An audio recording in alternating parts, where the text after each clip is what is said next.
Hello, gorgeous humans. How's it going? We are doing some journal and chill time together today because I am feeling behind in my journal, but also I got some new awesome bits and I wanted to show them off to you because I don't know when I'm going to get in and actually use this one, but this one in particular I'm quite excited about. But let me know, what are you working on? What are you drinking as we go through? I have decided to crack open a cold Coke Zero Katink because I felt like I needed a little bit more joy in my morning. Thank you for the nails comments. Yeah, I don't usually have my nails painted, so I'm still kind of getting used to it. But I do like that they feel stronger than when I don't have polish on, so that's kind of fun. I don't know if I'm necessarily the kind of person who wants to continue painting my nails, but maybe press-ons or something, because it's like a little bit of finger bling, which is kind of fun. But in terms of the items that I'm showing off, because I figured I'd show them off first before I get into my actual journal and such, these are items from the Daily Grind, which I only recently came across, mainly because I saw a very attractive looking laptop bag, and I'm like, I must have that bag, I must go and check this place out, but then found that they had a bunch of other cool bits and pieces too. So I ended up nabbing this one, which is the Know Your Worth workbook, which I'm quite interested in getting into. I'm thinking maybe I make this like a Q4 goal for myself to work through this one. We'll open it up and have a little snoop. And then this one is a pre-printed planner, which we'll also have a look at because I don't have a lot of pre-printed planners in my collection. Notably, I usually do that kind of stuff by myself, DIY journaling and all of that kind of a thing, DIY planner. But I thought it'd be kind of cool to have a look at a pre-structured system just to see if there's anything I can pull from that I might want to include in my own, or possibly at some stage maybe I'll want to use something like that. Not right this second, but like in general, kind of curious. So we'll scoot this one to the side. As you can see, this guy is a rings planner, or I think this is called a ring planner. Is that what it's called? Rings? They've got disc. Is it a disc planner? Have I already stuffed it up? Probably. Okay, let's see. It does say planner discs on it, so technically I assume I have now stuffed it up already. So these are the planner discs. So you get the like discs and then the cover and then the inserts and such. So you can buy all of those items separately, I'm pretty sure, or like maybe some of them come in a package. I got these ones together because I liked the green with the green, and I like the fact that it also came with this little like, this reminds me of the like room keys for like a hotel, not a hotel, motel. Well, anyways, that's what it reminds me of. We don't really have them a lot here, but I have seen this kind of stuff in other media, and the idea is that you can attach it to the top ring if you wanted to, which I'm going to keep calling it a ring because I'm not down with the terminologies. She hasn't got her lingo sorted, but there is a little hole punched out of that one that you might be able to see there, so you can attach it, which is kind of cute. I thought it was kind of cute. Yeah, discs. Rings is like a filofax. Rings is like the predator, whereas a disc is just a circle. Good to know. I'll figure it out at some point. But I thought this one was a bit of fun. I've decided the green is kind of like my color. I don't have anything green in terms of attire, or actually that's a lie. I have one jumper that is green, but I'm kind of going into this like green, I don't want to say era because I don't like the term, but that's kind of vibes that I'm looking at here. So green stuff is coming my way, including the green laptop bag, which we'll definitely have a look at, but I don't have it yet because it was on pre-order. So you open it up, they have like how to use your planner, which I kind of appreciate in a system like this rather than in a kind of bound notebook, because if you don't want this page, you can just take it out, which is kind of nice. So it tells you like, this is how you work through it. These are the kind of systems and support stuff that you have to go with it. So if you want to have like, the video tutorials on how to use it, yada, yada, they've got all that, which is kind of nice. I appreciate it when a planner system, like especially one when you're kind of just new and getting into it, has those kind of resources for you to show like this is how you could use it for yourself. So that's kind of nice. You're really considering getting the green laptop bag. Oh, I know, right? It's so beautiful and I'm so excited for it to arrive. I don't even have a laptop, but I'm like, do I now need to go get a I'm not going to get a laptop just to put it in the bag. It's going to be like my midweek journaling bag or something like that. But they have the kind of like setup for the system and all of that type of thing. This one is a 4-month planner, which I thought was kind of interesting because typically when I do my planning, I like to plan on a 3-month basis or like a quarterly basis.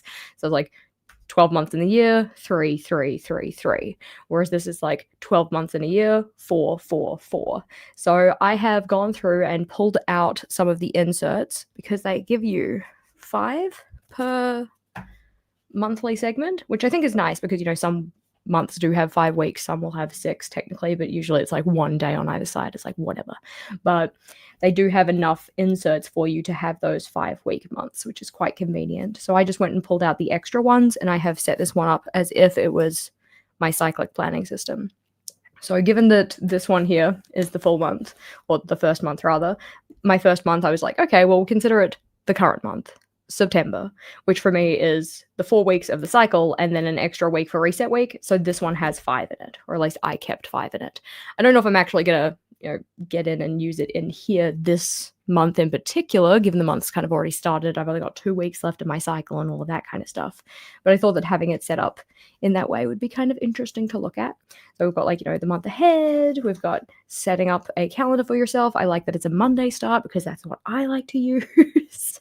A bunch of different sections to you fill in, like with your word of the month, book of the month, theme of the month, all of these kind of bits and pieces. And I mean, if you don't want to use those things, you just cover up and use it for something else or whatnot. Important dates this month, and it got through to 31. This page is the same for all of them. So even if it is a 30-day month, you still have a 31 box. Just, they don't know when you're actually going to start using it type of a thing. So they've kind of safeguarded you against any of the potential month arrangements that you've got. But I've loved the fact that there's dot grid over the entire thing. That's kind of nice. And I think that the lines do, except for this calendar, because this one's set up like slightly differently structured, but a lot of these boxes, the line is actually on the dot, which is kind of nice. Or it's quite uniformly put within the dots, which is kind of nice. But I'm not too sure how and or if and or when I'm going to use it, but I do think it's kind of cute. I think it's kind of cool. I figured I would just scoot this guy to the side because I'm not going to go through the entire thing because I haven't even looked through the entire thing. But I did want to look at some of the inserts and just see how I might use them on a weekly basis because I do have these spare ones, these bonus ones. Thank you for all the wedding well wishes, by the way, because I know I've seen some of those come through and I know that a lot of you guys left them on the vlog. The vlog was a lot of fun to put together. It took me ages to put it together because I was just getting caught up in the memories of it.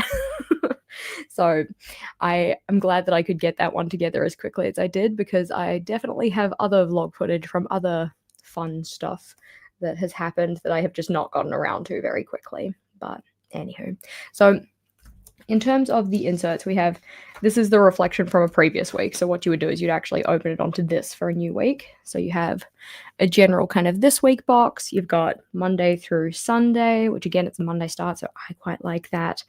You've got a spot to write down like the dates for the week or whatnot, priorities and goals for each of the days, and then just a box for, main kind of stuff that you want to put in there. I do like the lettering style that they've used, both for the kind of like subheadings and the main headings, and that's pretty consistent throughout the entire thing. I think that the combination of the different lettering is kind of nice, but it's not overwhelming to the point where they've used like way too many styles, Yeah, they designed it to make kind of look handwritten, which given the fact that then you will handwrite into this, I kind of appreciate. I think that's a good choice personally. But so general overview, and then you've got some kind of more structured spots for this. So it's like for the week ahead, what are you going to be doing? Start the week with one thing I can: prep, improve, or declutter. How can I win the week? What can I do? So setting up for success. Intentions for the week ahead. I want to do more of this. I want to do less of this. Journal thoughts, ideas, and goals. I will feel accomplished at the end of the week if I Mantra for the week: if I get stuck, just remember. And then biggest goal for the week: if I get overwhelmed, stay focused on this in particular. So I like that it has these pre-sectioned out things that you can think about, especially because I think that with reflection and such, it is really powerful, but a lot of people get caught up in the how do you do it. So this is kind of a nice general structure to use for that, which I think is kind of cool. Thoughts of the week, just a nice open page for you to write in whatever you need to, which is good. Also, I know this is something that it happens in ring systems and disk systems. The fact that you can take a page out, write on it, and put it back in is kind of nice. Especially if the discs or rings are getting in your way. Getting rid of those can be kind of helpful, just so that you don't have your hand butting up against it if you're writing on whichever side of the page or whatnot. So kind of cute. But then we have the daily spaces. So each page is a day, I think. So it's like, these are your goals for the month. So what are you going to do on those today? Today I will feel amazing if I or today to feel amazing? I will, because that's like a self-care box. We have the top 3 to-dos of the day, a scheduled game plan, things to remember to do, grateful and excited for, biggest win of the day, notes and ideas. So I think that in terms of a daily structure, it's not a bad one. I mean, if I was trying to do this in my bullet journal every day, this would be way too much because I would have to go and draw out all of those sections and I would get really really overwhelmed. But because it's already pre-set up for you, I don't find it to be quite as bad. I like these little hearts. I think they're quite cute. I can imagine like, writing something in and then coloring in the little heart when you've done it. That's kind of fun. But anywho, so we've got day 1, day 2, days 3 and 4, 5 and 6, and then day 7. And then after day 7, you have a space to reflect on the week that was. So it's like, these were the things that you worked on in terms of your goals. Did you have, your most worked on and your least worked on? So how much work do you want to do on it in the week ahead? Because sometimes, a certain goal of ours just gets put on pause for any which what reason. So it's kind of good to acknowledge whether you do want to, double down on that, really go in on it, or if you're going to kind of like leave it to the wayside for a second while you work on other things. Thoughts and ideas and notes from the past week. 3 great things that happened last week. So biggest wins, biggest lessons, and grateful for after that. So you got your 3 great things, and then your 3 biggest wins, biggest lessons, grateful for.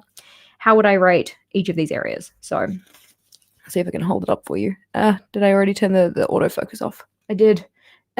Yeah, there we go. That's better.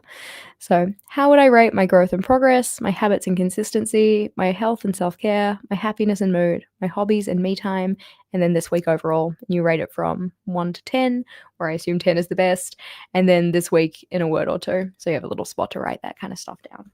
So then that cycle just repeats through so that you have the same thing for each of the weeks of the month.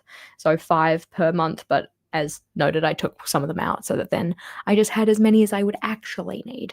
I'm kind of thinking that the nice part about it being a 4-month one, right? The fact that it is a 4-month planner is that you could get it at the start of December or like for the start of December and then really test it out in December and then use it for the first quarter of the year. I kind of appreciate that.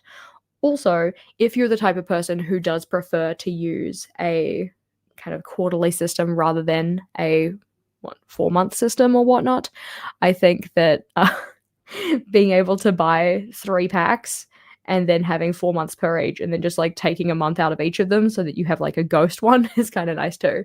You don't necessarily have the the start of journal or start of planner setup stuff if you do it that way, but it's still a good way to kind of save some monies, I guess, which is kind of cute. But yeah, let's see. Will you round the edges? Good question. I feel like in this type of system, I'm not as sad about it being sharp, only because they are individual sheets of paper, so it makes more sense to be sharp in my mind. But when I've got things in a actual bound notebook, I'm like, I don't want sharpness. I want nice, smooth, clean edges that aren't going to aggressively stab me. But these are kind of cute. I still think that I'm not going to use it for right now, but I might save it for maybe a time when life gets particularly busy or something like that. So we'll scoot those ones to the side and we're going to have a look at the workbook I got. So the workbook, I have literally no idea about it. I saw it and I was like, you know what? I feel like I need this right now. Without even really having a look on the inside to see what it was actually about. I'm like, I think I need this right now. That's a great way to make purchases, right? No, I would not recommend making purchases like that. But that's okay because we're going to have a little snoop together. All right. Remember, hydration is important. Tink. Oh, thank you for your congratulations on 100 days of movement. Yeah, that one was a long time coming, given that it was 100 days. It felt like quite an accomplishment to get to that. And I know that my movement or like my exercise isn't anything like, hardcore gym bra energy or anything, but that compared to what I was doing, which was none, is still very pleasing for me. But so this one, know your worth. Yeah, I'll push this over to the side so that we can actually see what we're looking at. I don't want to fold the pages. It's so new. So let's see. Table of contents. We have part 1, the glow up, and then part 2, make bank. Alrighty, so I assume that we're going to be doing stuff. And then we've just got the chapters that go within that. So I guess those are the 2 halves. It literally does say first half, second half, so I probably should have guessed that. But glow up, big goals, color quiz, ooh, fun, and then your time, lucky you, game plan, make bank, dream big, your worth, side hustle, brand you, and game plan. No idea what this is about, but I'm already excited about it.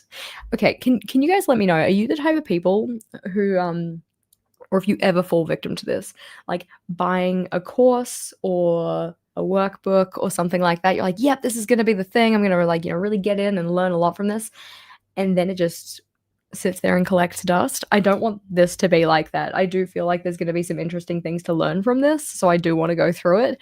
I have a course on thumbnail design that I purchased at the end of last year. I have done the introductory module rather, and it's literally just like how to access your course materials. That is as far as I've gotten. It's not great. I am definitely not good at actually using the stuff that I purchase in terms of learning materials. Something that I maybe want to get better at. Not right now, but in general. Never say, I know it's not this, because if it's big for you, it's big. Thank you. I appreciate it. It is kind of a big deal for me. I like that much. That consistent in terms of exercise. But yeah, I have a library of incompleted courses or books that I want to read. So the thing with this is that it is a workbook, so I am going to have to write in it, which gives me the heebie-jeebies. I'm kind of tempted just to like recreate the stuff in my own journal and then use that instead. But at the same time, I feel like that kind of defeats the purpose of having purchased a workbook. But there's daily challenge type things, video podcast series, very interesting. All right, it's your time. Whoopah. Maybe it's just because I've been like, especially, okay, so last quarter, right? The reason that we started the 3 months Change Your Life Challenge is because I was feeling like big slump energy. Like I wasn't making progress on things. I was feeling very meh and very demotivated and kind of like I wasn't going anywhere. So I also ended up purchasing this quite close to around that time as well. It's just that it's been sitting here on my floor and I haven't actually gone and had a look at it because, need to be in the right mindset for that. And I had other things that I was focusing on. But I feel like a lot of this kind of stuff is going to help with those types of feelings. So that's kind of exciting. But, ooh, flip the switch. I like that it has room for us to add our own ones in as well. Glow up list, get glowing. I'm very curious about the terminology of glow up, because although I don't necessarily have the heebie-jeebies with it in the same way that I have with era, I don't like the word era. I use the word era, but I don't love it. But glow up gives me that same kind of like type feeling. Like, is this really what I mean or want to do? It's like when people say they want to reinvent themselves. I'm like, wow, that's a big change. Like, and some people do want to do that, and totally fair. And if that's a word that resonates with you, heck yeah, go forth. If I ever use the word reinvent myself, it's usually for SEO or like search engine optimization. It's like, I know that people are actually going to come across this if I use that terminology, as opposed to it actually being a true representation of what my goals are. But sorry, what was the brand name of the pre-printed planner? That one is Daily Grind. There should be a link to it in the description box if you want to go have a snoop. But so glow action ideas. So these are your little goals that you can do and yada yada, and the different actions that you want to take for them. We've got space for 10, I assume. If it's 10, it means that it's in keeping with the other one that I got. Excellent. So, love this. I mean, I know that this is going to be the kind of thing that I'm really going to want to go through with a fine-tooth comb and really read this stuff and kind of let it sink in. We're just doing a very slow flip through here. I think that the idea that they also say is that this can be used as kind of like a coffee table book type thing, so you can kind of flip through it at your leisure. Yeah, glow up is a weird phrase. I think it's just that it's the type of term that when I use it, it brings forth images of a very particular type of person, and I guess I just don't see myself as that kind of person. Similar idea like what Shannon said, girl boss. I'm just like, can I just be a boss? Do I have to bring a gendered term into it? But for some people, that is a really empowering phrase. And so I'm not out here saying like, no, we shan't be using this term, heck to the nah, or anything like that. It's just that for me personally, it isn't where my mind would kind of go to first. But alrighty, chapter 2. Now, as we're having our little like flip through, I do appreciate also that it's in color, because I don't purchase a lot of books that are in color, so it makes it even more exciting. I know that probably sounds a little silly, but got some nice pretty pictures to get us in the zone, in the mood. But yeah. Ooh, all right. Biggest reasons why you should chase your dreams. I agree. Let us do this. Shoot for the moon, land among the stars type deals. I'm all about it. So I am going to go through this properly, and I'm, as said, quite tempted to make working through it one of my quarter 4 goals, possibly. Yeah, we could pretend we're dinosaurs and use epoch. I kind of love that. Yeah, that's right. I'm in my glow up epoch. But yeah, no reason to have gendered language. A boss is a boss is a boss. I agree. And I think that's the thing. Like I said, for some people, having the gendered term is an empowering thing. And I'm all for people feeling more empowered. So, ooh, you see this one, romanticizing life. This is actually a term that I actually do like. Mainly because I just like the idea of leaning into joy. Uh, do we say man boss or boy boss? Can you imagine calling a male boss a boy boss? That would be so funny. I'm kind of for that. I'm sorry, boy boss. Ugh. But yeah, let's say era in French is actually epoch, pronounced epoch, epoch. Oh my gosh, I cannot with English, and obviously with French, I cannot French right now either. Boss man is a thing, but I think man boss sounds like funnier. But boy boss is the best. So, along with getting some cutie bits and pieces from Daily Grind, and before I show you these ones, which are not from Daily Grind, we're also going to go and just have a look at my bag. Even though I don't have the bag yet, I'm so excited about the bag. Like the bag was like the main reason. The piece of resistance, or whatever we call it. So Daily Grind, and I think it is again on pre-order because they were too popular, but I do love them. We'll just bring it up on the screen so you guys can see. These are the laptop bags. They are so cute. I went with the green one because I was just like, you know what, this green feels like my time right now. My time right now is green. I did really like the red one though as well. I thought it was really pretty, but I think that the nice part about the green one is that it has a dark base. So I feel like when I put it down on a surface, it won't get as scuffed up type of a thing. But I also did really like Ember. I thought the Crescent Bloom was kind of cute, but it kind of irked me ever so slightly that the rest of them are like green on green, pink on pink, brown on brown, or like, you know, brown on cream or whatever. But then this one was blue on brown. I'm like, no. And you're just like, it's the chocolate and blue I want. See, for some people, they're like, yeah, that is my color. I thought that they were really gorgeous, but I like the little pom-pom, and I thought it was really cute, and I want to take it to my journal hangouts with my friends, and I'm so excited for it, but that isn't here yet, so I'll just have to wait. Da-na-na-na. It's fine. She'll survive. So I'm probably like the most excited about that. I'm also excited about my workbook, and I'm excited about the planner as well, but most excited about my laptop bag, which will not be a laptop bag. I'll just use it for a journal, but still. The bag was so tempting. You saw the link in the Discord. Yeah, super cute. Don't write a book, know your worth. Don't write in the Know Your Worth workbook fair. They actually have inserts you can purchase. Oh, or you can just make copies. Okay, well, that's kind of nice because then I could work through it multiple times, which would be kind of cool. All right, I appreciate you letting me know because that one, yeah, it feels too nice to actually write in. And I feel like given the fact that it is a chongus of a book, like it's thick kind of a thing, it might be nice to keep more as a reference book rather than actually write in it. I'm glad that you guys like the chocolate and blue because I think that like as a combination, it's not too bad. It's just more like as a set. Not that I was going to buy all 4 bags, like calm down, but I'm like, oh, it'd be really nice to have the blue on blue for that one as well. But anywho, so we also have some goodies from the washi tape shop. These ones were sent to me from the washi tape shop. Very kind of them. They also sent me the one that I'm using in my journal this month, but we've already started using that. So here we go.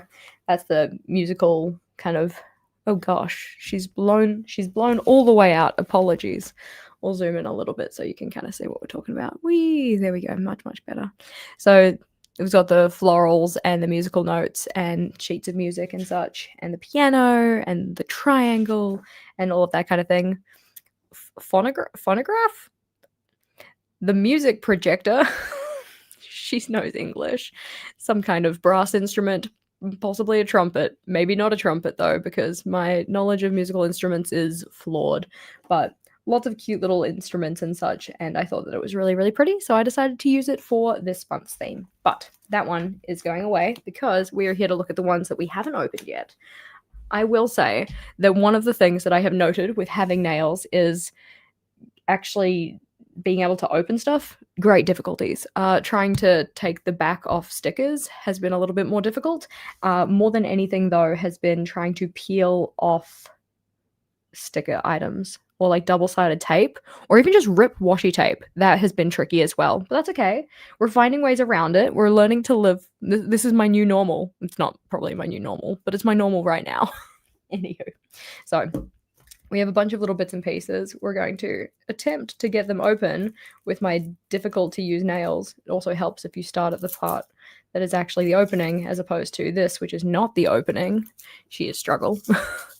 You should not look that up. Stupid tariffs has everything up in the air. Yeah, I don't. TBH, I don't really understand tariffs, but I also am not owning a physical item business, so I've just been kind of living in blissful ignorance, especially because half the time to get anything to New Zealand is ridiculous anyway, so I'm just like, well, it was always expensive and it's just going to remain expensive. This is so interesting. I thought that this was going to be like a PET that was really like shiny, you know. One second, I'll get you an example. So, you know when you have a PET tape but it's got that like really kind of, you can see the reflection on it, that really kind of shiny material. This one is a more of a matte finish, which I was not expecting. Like this part is shiny because that's the part that secures one end to the other type thing, but the actual tape itself doesn't have the same level of reflection. This one's got the florals and then this kind of lace in amongst it. Let's see if I can get it open.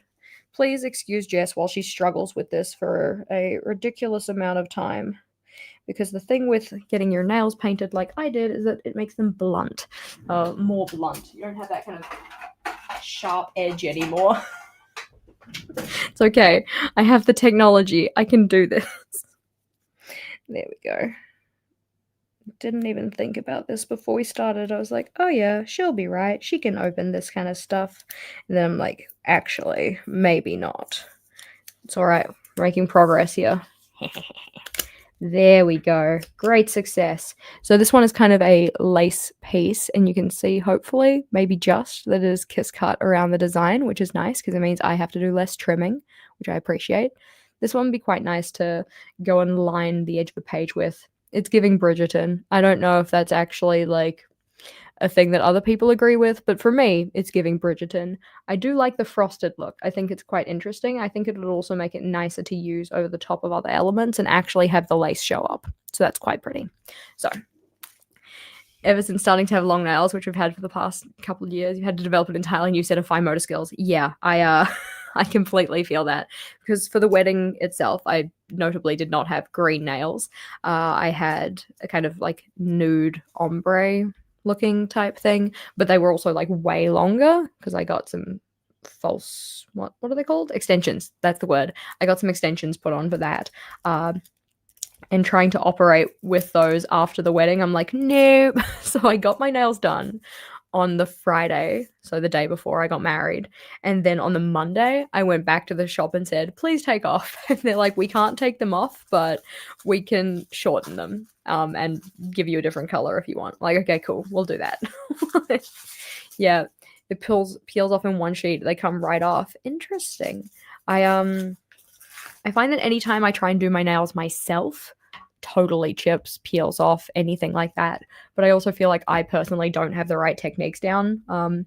Not saying that that's your issue, but like that's definitely my issue, is not being able to, prep the nails, prime them, put the base coat on and all of that in a way that means that there is longevity. So that is definitely a struggle that I have when it comes to nails. I have peeled this the wrong way. No, I didn't. Haha, great success. So this one is a similar idea, just a different type of lace and a different type of flower. So we've got that kind of like running piece. And I think that in terms of the length of the design, it's the washi tape shop, so it's a pretty long design. So you take a while to roll it out to actually get to a repeat. But extremely oily and dry nail beds cause the issues. Interesting. Yeah, I don't know a lot about nail art, but having my nails done this week has actually made me want to like do my nails more. Again, probably not in the sense of actually getting the polish put on or anything, because I have quite fast growing nails. So I, 2 days after being in there and getting them done. I'm just like, cool, I have trenches around the beds of the nails, and that just like irks me. So I'm thinking maybe it would be a more suitable solution for me to go to something like a press on or something like that, because then you leave it on for as long as you want, like, within reason. And then once it starts to get annoying, you just take them off, which I appreciate, because I find operating with longer nails in general, just doing life, is a challenge. But these ones are short enough that I'm actually okay with it. The ones that I had for the wedding, they were distinctly longer and much more difficult to deal with. Are all these PET tapes, do you recommend washi tape or PET tape? It depends on what you're using it for, honestly. The ones that we just looked at, I guess they're kind of a PET material. They're a matte PET, though, compared to something like this, which is a shiny PET. So you can kind of hopefully see the difference between the two materials. This one is what I would consider to be like a typical PET tape. This one is more like a matte plastic tape, because it's not a washi. Washi, like, by definition, means paper. So I'll scoot those ones to the side. This one is, I think it was called Violets or something like that. At least it had the word violet on top of it. So that lets you know all you need to know. Okay, maybe not. But this one has a whole bunch of little kiss cut elements. So we'll roll it out a little bit to have a snoop on it. I do love the kiss cut ones because they're just so much easier to do stuff with. You don't have to go and trim them all out yourself, which is certainly the way that I have previously used a lot of the PET tapes that I have acquired, which takes a lot longer to do. There's like more admin work required to just use it. If you're wondering what I'm doing, I'm struggling. That's what I'm doing. This one is very on, and I have opened it the wrong way, so that doesn't help. We'll put that one to the side. But so this one has a bunch of these kiss cut elements. You can hopefully see the lines around it.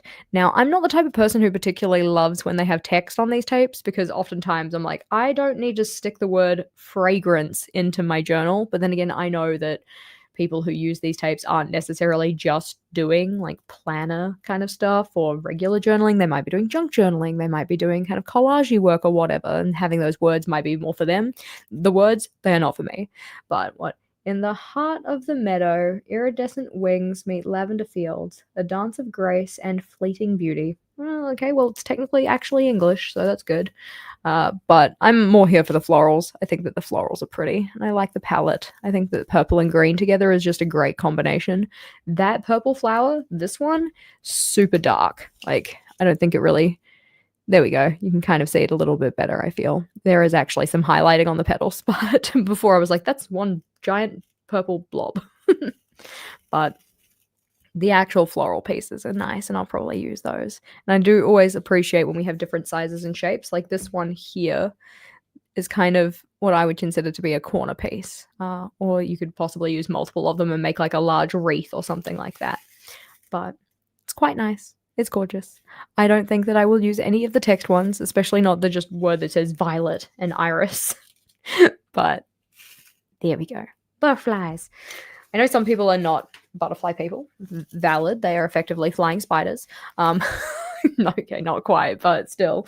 I don't mind butterflies. I'm okay with butterflies in terms of as far as bugs go, I guess. I also think moths look really cool. Like, I don't want a moth in my house flying around trying to eat my clothes or anything like that. But in terms of like moth aesthetic, they're pretty cute. I think that they make for a good theme. So we'll stick that one back together. Typically when I stick them back together, I stick it so that the piece of tape, which you can possibly see here, I stick it so that it's long ways rather than trying to line it up perfectly where it was before, because I do not have that type of patience. Yeah, moth designs are gorgeous. Yeah, I agree. I think that they, especially when you get the ones that have like the intricacies on the wings and such, there's a lot of cool stuff that can be done with that. Also, remembering, tink, hydration is important. Speaking of moth, you can't wait for the A&O Halloween collection. I am also quite excited. I have, outside of the spoilers that we've already had, I have no idea what's coming up, but I'm looking forward to that. If you guys want to, we can also have a little snoop at the sub box stuff. Only if people want to, though, because I know that some people for the sub box, they don't like to be spoiled and they prefer not to see things. So if we do end up looking at that, I will give big, like, hey, you might want to just close your eyes right now type warnings. But paper. She could have opened these before she started, but she didn't. Tee-hee. Mark hasn't shown you. He only got sent one design, I believe, and then also the box, but I was like, it's cool. I'll just wait. Mark, why you do this to me? I thought we were friends. No. Can she open this? Where is the end? Is it you? Are you the end? Are you the trade of the season? Come here. Yeah. Struggles. Okay, we're good. We got this. We have the technology. We can do the thing. So I'm not too sure what this set is called. This is the thing with like the washi tape shop names. I don't know what any of them are. I mean, as far as naming conventions go, the washi tape shop is at least doing better than a certain journal say, because the names of their products are ridiculous. I mean, the entire website is a trap. I could spend a very long time looking through there of different bits and pieces. So we've got Old English manor and florals and swans and some lanterns and stuff. This feels very eclectic. Like, it's all kind of in the same theme, but it does feel very eclectic. You're afraid of butterflies. I'm sorry, I didn't mean to make you feel afraid of butterflies. There we go. I'd love to see the sub box items because you missed your sub box videos. For what it's worth, I did the sub box unboxing on the Archer and Olive website, or rather on their YouTube channel. So if you want to see me do a full unboxing, it is over there. But I figured that because it's over there, there's not a lot of point in me doing one from my own channel, because it would just be like the same video. But yeah, the struggle of finding the end of a roll of tape. Yeah, especially when it's a clear tape like this. Like if it's just a sellotape and you're trying to, wrap a present or something, you're like, gosh, dang it, where are you? Where are you? It's very frustrating. So this one looks like it has little dollies, which is kind of cute. I do appreciate that when you get a roll of tape from the washi tape shop, typically speaking, like for the most part, we're going to say 95 times out of 100, it is going to be the same artistry style throughout the entire thing, which makes me feel more comfortable using it as a monthly theme, because then I feel like everything matches together really nicely. That one has similar elements to the Monet one. Yeah, I can see the crossover between those two. So scrunch. So this one, more purple. Love that. Where is the end? Where are you? Yeah. One thing I will say for the wedding was that the playlist was excellent. I might be slightly biased because I did make the playlist, but it was awesome. Lots of good songs, lots of things to dance along to. That was one of the big things that I wanted for our wedding, was like, there will be dancing. I don't care if I'm dancing by myself. Not that was on the playlist, but there will be dancing. Alrighty, so where is my dolly? I don't see any dollies here. Alrighty, we're going to scroll on. Oh, there she is. Literally just had to scroll on just a little more. There is the dolly.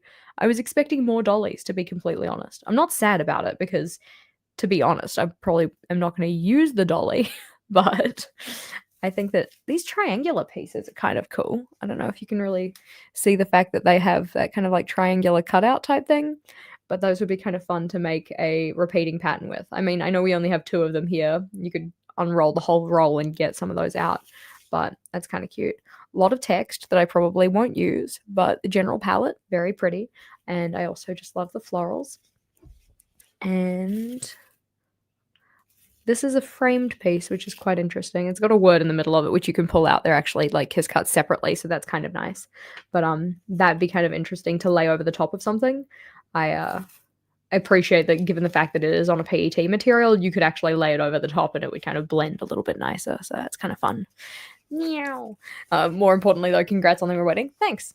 Caught your unboxing video and the spoiler email. Couldn't resist. 0 patience for your box to arrive. Very fair. I mean, I'm the type of person who, despite loving a surprise, also will totally watch a spoiler video. So I enjoy lucky dips and stuff like that.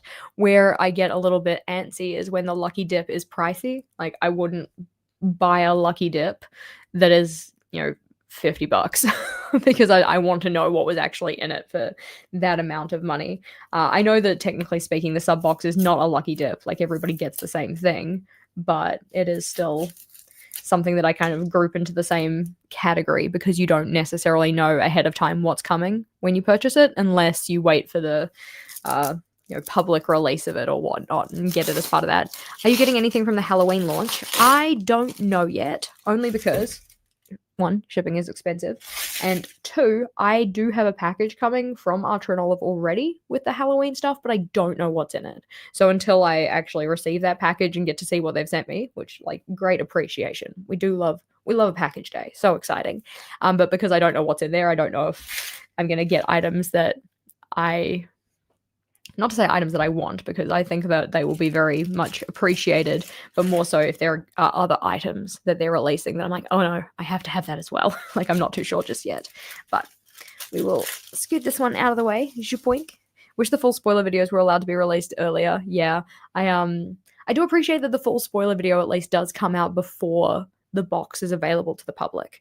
That is nice. When is the release for Halloween? I believe that is the 10th of September 10th, 9 a.m. Central Time. Yeah, you love this quarters box. I quite like it as well, but I'm like a sucker for stars, sparkles, and skies. I think that all of those are really just like my vibe. There we go. Vibe used to be a word that I didn't really get behind. Is one of those ones where you start using something ironically and then it just becomes part of your general kind of lexicon. You're like, cool, I did this to myself. I am to blame here. One of the things with these Kiss Cut stickers is, especially with the washi tape ones, sometimes it is hard to get the initial start of the tape off without completely stealing some of them off the roll. I try to be careful about it. I mean, is it super necessary? Possibly not, because it's not like I don't have enough of them on the roll. They give you a long roll of them, but still, I do like to save as many as I can. So we have some texty pieces, some kind of like sketchy doodly type floral pieces. We have some frames and such, which are cute. I do appreciate that at least some of the frames are just a frame, whereas some of the frames do have the text in them, so you'd have to like cut the text out if you didn't want the text. But it's an interesting palette. It's not necessarily a palette I would pick for myself. I think there's a slightly too many colors for my kind of personal preference. But if you just go with these three colors, like the blue, the pink, and the green, I think that that makes for a fairly nice palette. Even if you wanted to add the dark green in as well. That's kind of nice. So we have those ones. Whee! I don't know if I'm going to use this one specifically because it's not usually like in keeping with my style. So maybe I'll put that into my, what I politely call the fuck it bucket, because that's the stuff that I'm going to part with. I'm going to give it to a new home so it can go and find its, forever home or whatnot. But let's see. Know that the Joyful Sojourn does a little bit of a spoiler video so you can cancel beforehand. She does, but also the stuff that she's showing off is only the stuff that's in the blog post release anyways. She doesn't release her video before Archer and Olive's one because I think contractually you're not allowed to. But yeah, so her one just had the same kind of pieces as the spoiler blog post had. Because you know how they do, they kind of like sneak peek, I guess, blog post where they kind of show you a couple of items. Her video just highlighted those items as well. So there we go. Because that was one of the things that I kind of appreciated when I was, back when I was on the team, was that when we had that kind of transfer from the old way of doing spoilers, which was essentially the Wild West of spoilers, which was like my personal favorite. I found it to be a lot of fun. It was fun being creative in the ways that you kind of like gave sneak peeks of different bits and pieces. It was just an enjoyable creative project, I suppose. And then they transferred over to, okay, we're only going to sneak X amount of pieces or whatnot. But the first iteration of that was that they would do it per day. So it's like, okay, on day one of sneaks and spoilers, we will be showing off this item. And then 2 days later, we will show off this item. And then 2 days after that, we will show off this item. So that was one of the first ways that they did that. So there was a series of videos on my channel, because that was when I was part of the team, showing each of those items in detail. And then when we got to the actual blog, or rather the full reveal, then it was like all of those and the extra items together. So I had a bunch of people commenting saying, haven't I already seen this video before? And I'm like, well, no, you haven't seen the full video, but you have seen the snippets of individual items because I'm not going to re-record it.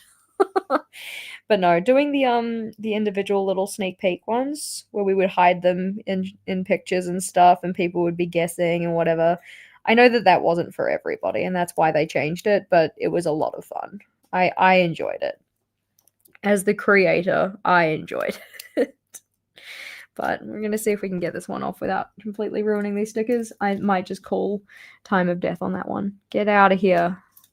Get out of here. So we have one little bouquet of florals, which has totally survived. There we go. Tiny floral bouquet. I'm going to go stick that into my washi graveyard. You love hearing your insight from when you were on the team. Yeah. And I mean, like, obviously, things change from year to year and whatnot. So take everything I'm saying with big grains of salt because they might have changed the way that they like to do things. But alrighty. So we can put this one down here. This one is my washi and sticker graveyard. So anytime I get a sticker that I don't know where to put it, I'll stick it back here. Anytime I have a piece of tape that kind of comes off of something, I'll put it back here. This one was written for me by a friend. She stole my sticker book and then wrote down like, hey, this awards show in 2027, you're going to go to YouTube Creators Awards. I'm like, I highly doubt that, but I'll put that in my journal. So thank you kindly, Natasha. There we go. How does it feel to be married? Much the same, except I have a pretty ring now that I'm actually trying to make sure that I wear because I didn't really wear my engagement ring. I mean, we have been together for 13 years, lived together for, 8, and been engaged for 7, so things don't change all that much. But in terms of the actual roll that we just opened up with the sticker is now missing, this one has more of those scribbly and sketchy florals type thing, which is kind of cute. Alrighty. Even though things change, it's still cool to hear the behind the scenes. Yeah. I enjoyed being part of the team. The part that I didn't enjoy so much was writing blog posts, which is why I have not reapplied to be part of the team because I'm like, if I'm going to write something, I'll write my newsletter. And even then I'll struggle through it because writing and Jess aren't like the best of friends. She tries, but she is getting better at it. We'll put it that way. She is definitely making progress, but it is still not her favorite thing to write stuff. Tink. But, alrighty. Okay, I feel like we need to put a poll forward because I don't want to show people the sub box and such if they don't actually want to see it. Gotta, like, actually go over to YouTube to make the poll. So, tiny poll. Let us start the poll. The poll will be sub box ? And the answers will be yay or nay. So would you like to see the items from the sub box as well, or would you like me to like just not show those off? There we go. We'll let that poll run for a little bit. Just in case you guys decide to say yes, which it seems the majority of you would actually like to see it, I'll just go and start slowly getting some items out. So, that one. This is not part of the sub box. This is just something that I'm going to be using for it. So like, don't get too excited about random mystery A5. And this one, and running over here, meow. Because I actually started putting the items away yesterday. Foolish me. Here we go. All right. I think this is the majority of them. I might be missing some because I have put them away now, but it does seem that like a chunk of you guys want to see the items. I'm not going to talk through them. I'm just going to show them. So if you do not want to see them, just close your eyes and I will say nothing. All right? Okay. Okay, that's your warning. You close your eyes, I will say nothing. All right, so here is an item. And I'm not saying anything about it because there's already an official unboxing from me and you can go find all the details there. There's a part of the item, which again, I'm not saying anything.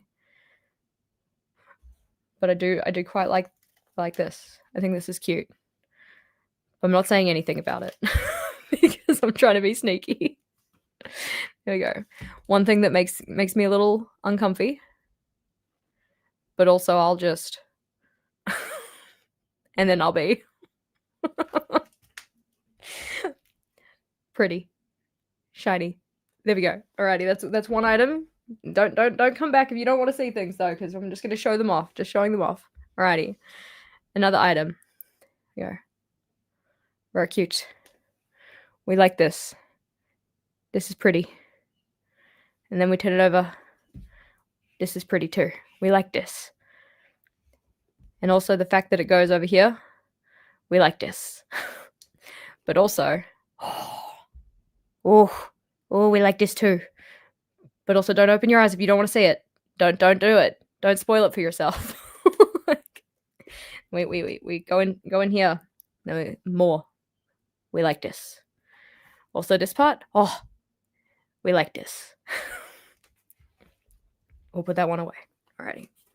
Now, next one is actually a couple of items, but we're just gonna look at them through here because it's a little easier. So we have these ones. This is a collection. This one. Ooh, bright. Ooh. This one, better in low light. In low light, we see better. Meow. This one is a collection. You can see these ones in the options. We like this.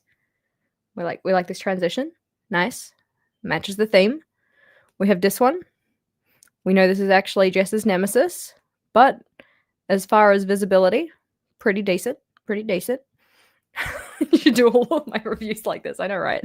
It's really hard because I'm like, I don't want to say too much because if people are sitting there with their eyes closed, I don't want to spoil things for them. But alrighty, Jess's most excited for item though, we will have to go and collect in a very gentle way. Mainly because fingerprints.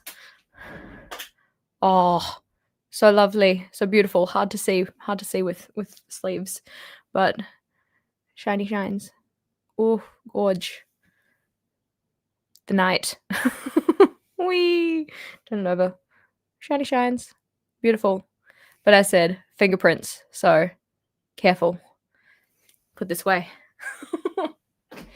I have had this out on my desk for pretty much the past couple weeks, and I have been accidentally showing it in the back of my vlogs and just been like, hopefully nobody notices. Everything will be okay. Alrighty. This one. Packet. Cut this up. Stick into journal. Too cute. Many options. Many options. Lots of styles. Kiss cut. Strange. We like this. Means you don't have to yourself, which is good.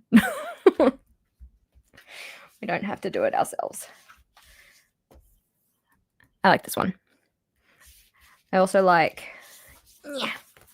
where is it? Ah, there we go. This one. I like this. But also, yay, helpful. Good idea. More please. Good idea. Here we go. Do I often cut up and use the insert word here? Sometimes, yes. Especially if it's a like thin material. But here we go. Yeah, lots. Good idea. Where is it? Lots. Good idea. There you go. Put this one back in here. Make sure you keep your eyes closed. I don't want you to spoil it for yourself. All right? No spoilers. Those sounds are technically spoilers. Everything is spoilers. There we go. Oh. Okay, she's put those ones away. She needs to go find placeholder cooler. Ah, there we go. Yeah. One packet, 2 pieces. Labels. Smart. Lots of options. 4 times. Times 4. Times 4. Times 4. Times 4. You get the idea. I'm not going to say times 4 like 27 bajillion times. Meow. Pretty. Rip up. Stick in. We love. Some over the top. Some 1, 2. Some 1. Somebody wants to... Okay. Oh, also, other options. Very nice. 4 times. 4 times. 4 times. 4 times. 4 times. 4 times. You get the idea. Alrighty. I think that's it. I'm not going to show you anymore. Okay, so if you had your eyes closed, good job on your dedication. If you didn't, I mean, you spoiled it for yourself, but Okay, we're not going to say anything else. Now everybody needs to spam the chat with other messages so that then we get rid of anything that could be a potential spoiler for other people. So drop your favorite emoji, drop yourself a tiny tink because hydration is important.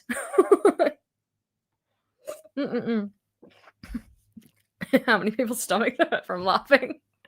I'm glad that you enjoyed it. Good job on your spam. Excellent work.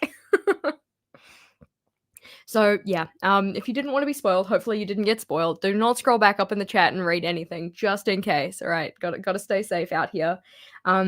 If you did want to grab yourself one of the sub boxes, then you should totally jump over and sign up for one. I can't remember when it actually comes out. I think it might have been this morning. Who knows?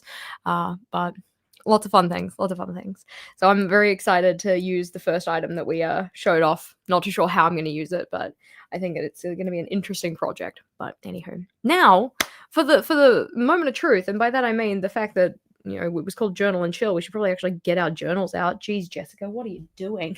So, kaboink!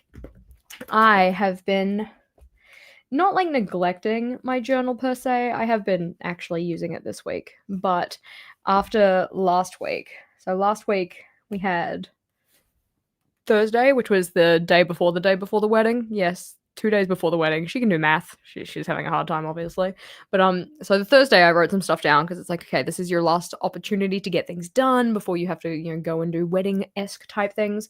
And then despite taking it to the wedding venue, being like, oh yeah, I'll probably check in with my journal at some point. She's a fool. She did not use it at all. So the Friday, we went and got our nails done. Not these ones, but in general. We went and got some brunch, which was nice, packed up the car, headed over to the venue, all of those kind of things. That was great. Wednesday, come on. Saturday was the actual wedding. I was thinking wedding, so I was like, oh yeah, WED. Wednesday. No. So wedding was on Saturday, and then we had post-wedding brunch type thing on the Sunday. By the time I got home on Sunday, I'm like, I am zonked. I am dead. I don't want to do anything. So I didn't get back into my journal until Monday. So all goods. Monday stuff through to here. Tuesday, Wednesday and Thursday. Actually, Wednesday, Thursday, and part of Friday I ended up writing on the same day because I was just like big slump energy, like fully crashed after the wedding. So tired. Didn't want to do much of anything. But I was like, no, we do actually have to try and recuperate our energy a little bit this week, but also get some stuff done. So I added some stuff in here. So things to do this week. Live stream. Tink. we went and had a look at the cutie little products, and I do want to do my mid-cycle check-in. And then we have a bunch of other bits and pieces that I want to do today, but because the day is not anywhere near over, I am not going to write out anything for Sunday just yet. Flipping forward, we have the week 2 dashboard because I was assuming that I was going to need more space for week 1. Didn't really end up using all of it, so now we're at the end of week 2, and this is where I was going to be writing week 2. This here was for the year at a glance printables that I make each year. The ones that are like, the freebies. They're in the free resource library. They are totally available right now. There's a post on the community tab about them, I'm pretty sure. So it's just going through and making sure that I make every iteration of calendar possible. Okay, not quite. There is an infinite amount. I think I have 96 designs this year because we have, Monday start versus Sunday start. So that's 2 options. But then we also have the ones with week numbers versus the ones without week numbers. So now those 2 options each have an additional 2 options. So that's 4 options. But then we also have, what do we have? Like, different lettering styles. So we have like a kind of sans serif versus a serif. So we had 4 styles, now we have 8 styles. Then we have, single digit versus double digit. So on your calendar, do you want it to say like 01 or do you want it to say 1? So now the 8 styles is 16 styles. So you can see how very quickly becomes quite a lot of options. So we have, 96 different options. So hopefully there is something for everybody, is the general idea. What is more exciting, though, is that this year I have also made cyclic calendars. So if you do cyclic planning like I do, then there is also that option in there as well. Yay!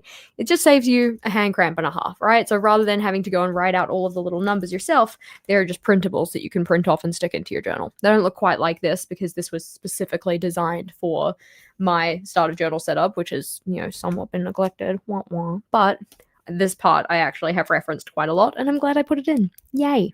So, as I said, those ones are in the free resource library, though. So, what I do want to do today, though, is flip all the way forward to my mid-cycle check-in because I'm not really going to have an opportunity to do this tomorrow. So I thought it would be a good opportunity to do it today with you fine folks because I love hanging out with you. That's the entire point, right?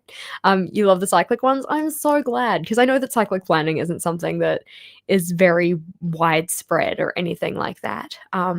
But I have found my one really, really useful for just being able to keep up with like, hey, this is the first chunk, this is the second, yada yada. And I haven't structured it quite like this. I haven't done like, cycle 1, week 1 on those ones because I think that this extra information might be a little too much for people, but it just has this kind of like main bulk with the week numbers and such because I figured that would be the most important part for people to know. But yeah, so yay. In terms of check-ins though, so this is my mid-cycle check-in, which effectively, like, long story short, a cycle is 4 weeks. The mid-cycle check-in happens at the end of week 2 before we move into week 3 or into the kind of like final half of any cycle. It's just an opportunity to say like, hey, how are things going? What's going well? What are we doing good on? Versus, hey, this isn't doing great. Maybe we should like remedy that somehow. And I think that the start of the cycle, the first 2 weeks of it, because it was essentially like, hey, let's just try and get everything done before the wedding, and hey, let's try and recover from the wedding. It's been a little bit strange compared to other typical cycles. So usually when I start a new cycle, it's kind of like that little boost of motivation, like, oh, okay, yep, this is a new chapter. We have a little bit more drive, a little bit more focus. We're a little bit more inclined to get in and do work and stuff like that. Whereas this time around, it's like you have one focus and now you have another one focus. It was essentially the focus is wedding for the first week, and then the focus is recuperate your energy for the second week. So in terms of goal progress, I feel like I haven't made a lot, but I do know I'm still doing things, So let's go through. We have wins. So this is kind of outcome based. It feels like something that has been like very much checked off a list, like, yay, you did the thing. Whereas progress is more so saying you have taken steps towards this, but there's still work to be done in that area. So for the wins, this could be something like, yay, fully checked off a goal, 100% done, excellent. So for instance, it could have been like, get married, that one's done. Whereas progress could be, oh, look, you've started sending out the thank yous to your attendees and vendors or something. I've actually done that, but still, like, that's kind of the example. Challenges, kind of self-explanatory, but here we're trying to think about what has specifically held me back from goal work. It's not just general life challenges, but more so the ones that have actually had an effect on me getting my stuff done in terms of goals. Oftentimes any challenge that we face, we could probably tie back to that, but there are going to be ones that are a bit more impactful, and that's kind of what I'm trying to focus on there. Responses is thinking about how I have approached that challenge, or when facing this challenge, what was my kind of personal, response to that? What did I do in terms of like trying to either tackle that in a positive manner or maybe put my head in the sand and not do anything about that? Because both of them happen. Some of them are more helpful, but that's cool. For routines, that's going back through my habit trackers or routine trackers and just seeing where I'm at for those. Like in the past 14 days, how many instances of any of them have I actually been able to get done? And let me tell you that they have not been great, to be honest. I have not been doing the best job at even tracking because this was the end of week 1 where it's like, hey, wedding week, yada yada. So I at least know I got my steps in for both of these days. I think I actually got it in for the Friday as well. So I can put my steps in. Meditation did not happen. She's kind of like lightly fallen off with that. Tracking her food, I don't think that happened for the entire of the week. Bed by 10:30, definitely not. But yes on this day because she was zonked. And no on that day. She ended up getting to bed late. But no social media lag, yay me. No social media lag, yay me. Setting the daily priority. Technically it was set, but it was not necessarily like called out in the journal. So that could be like, get married, kind of big priority there. And that was the main priority for wedding day, funnily enough. So I don't feel the need to really, have that written in my planner. It's pretty obvious what that one was. So let's see. A question. Need advice on your current journal? Looks like it could be have 2 more months, but I kind of want to start a new journal for the last full quarter. I mean, I'm personally follow your joy. That is my like, professional opinion. But just because you're finishing up with a journal doesn't mean you have to waste it, is the way that I kind of think of it. Like, for instance, my long-term collections journal, I recently repurposed that because I didn't have enough in it to feel good about not finishing it, I guess. I only had some pages used in there, so getting rid of those pages and just carrying on was totally fine. I'm not saying you're going to cut your journal up or anything, but there are ways that you can kind of section off that first half and still use the back half for something else. I find that using those elastic closures, like the separate ones, the ones that aren't part of the notebook itself, like, this guy here. I'll show you what I mean. Meow. Meow, meow. This one, yeah. So I just section off the first front half of the journal with this so that when I go and open my notebook, it just automatically opens to this page. Makes it a little bit easier to check in with just this stuff. The reason I'm doing that isn't so much because I've repurposed the journal, it's because I am currently working in this quarter. So I figured that being able to jump straight to the stuff for this quarter made a lot of sense. So that's something that you can do with that. Do you plan on doing a memory keeper for the wedding? No, probably not. I do want to record my memories, but my favorite way to record memories is video. So I am more inclined to make a video about my memories. It has been on my checklist for this week, pretty much every day this week, to sit down and actually film my memories, like spoken, because I prefer being able to bring together, like the photo elements and the video elements that I've already recorded and such, and make it more like a memory kept video as opposed to a memory kept journal. Where did you get those elastics? Do they fit A5? They do fit A5. I personally got them at Go Wild, so they were like, a gift as part of that. But they are from Erin Condren. Yeah. And they come in a pack of 3. So I've got them on all of the different bits and pieces. She did a vlog. It was awesome. Your weekly vlog. Yeah, I'm glad that people enjoyed it, because I'm thinking I was possibly going to make a separate video for the vlog channel that is just the wedding, because obviously that video is part of the 3 months change your life challenge. So there's a bunch of other stuff in there. And in the interest of not making it too long, a lot of the footage got like trimmed down or stuff like that, or got muted over. Whereas for a regular memory keeping type video, I might keep the original sound in so that then I can hear, the friends and family and stuff that was there or whatnot. But tink. Let's see. I've been known to use only the back part of an older journal to try out layout. Yeah, that's a really good way that you can use it as well. Essentially turn the remainder of the journal into an R&D kind of space. So testing out layouts, testing out different techniques and such. Like if you get a whole bunch of new supplies and you want to swatch them, then you can use the back of your journal for swatching and such. Those are all really valid and good uses. We're going to put a dot here because I probably did lag in the morning. I did have a daily priority. Did I get my 1 liter of water? Probably not. Also probably not. Yeah, I can't remember. This is the thing. If I don't fill out my routine tracker kind of like either on the day or the day after, oftentimes I will just forget what has happened, which means that the data that I collect in there isn't always the most accurate if I've kind of neglected it for a little bit. So I'm kind of giving myself an educated guess on a lot of these. Some of them I just genuinely know, you did not do this, we'll just put a dot. But other ones I'm like, oh yeah, I'm pretty sure I did. I'm pretty sure I did that, but it's all good. So let's see. We are in week 2. We're currently on Saturday. Wake by 7:30.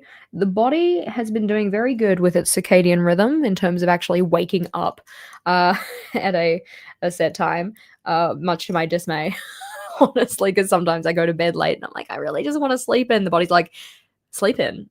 Who is she? Like, what even is that? So the sleep-ins have not necessarily been happening, but it just kind of highlights to me that if you want to get better sleep, go to bed earlier. Yeah, personal problem. How did I not know you had a vlog channel? I do. It's called JashiiCorrin Vlogs. It does not have as regular an upload schedule, but anytime I end up making a vlog, I will put it over there. Like, for instance, my Go Wild vlogs, those are up there. We also have, for instance, we used to have a series called The Week That Was, and that would be a weekly vlog that I used to post on this channel, but for the sake of, the algorithms and all of that kind of thing, I ended up putting it on a separate channel. It was kind of like the weekly vlog series we have at the moment, except it was not so much focused on, hey, let's get goal stuff done. It was just a, hey, this is what happened this week in my life. So a little bit different, but yeah.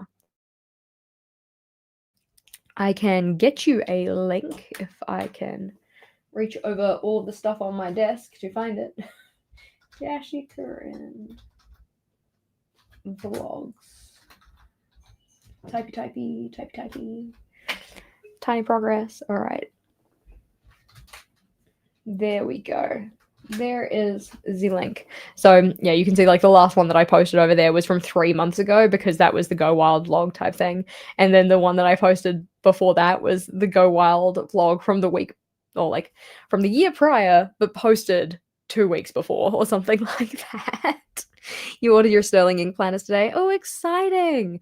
I do get quite curious around this time of year about the pre-printed planner scene and such. It's not something that I necessarily need to investigate because it's not like I actually use a pre-printed planner, but still.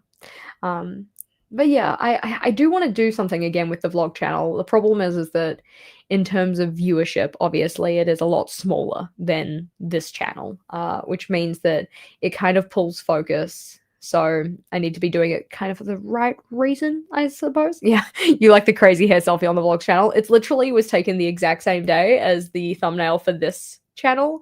It was just me being a goober. So I was like, I like the symmetry of it, having the kind of like, yes, professional and put together Jess on this channel, kind of, you know, if this can be considered professional. And then on the vlog channel, it's like, yes, real life Jess, very good, very good. So, but I appreciate you guys subscribing to it. And I mean, it's one of those things that I do not post consistently over there, obviously, given the fact that the last 4 videos, one of them's from a year ago, one of them's from 7 months ago, and the other 2 are from 3 months ago. But for instance, I have a video folder sitting on my computer. Yes, that's the word I was looking for. Video folder sitting on my computer from a trip that Vogel and I took this year. I just have not gotten around to actually editing it. But I would like, again, because as said, I enjoy having video memories. So I would like to put that together as a vlog for my personal video memories of our trip. I just haven't done it yet. And I think in part it's because making the vlogs does take a little bit of time.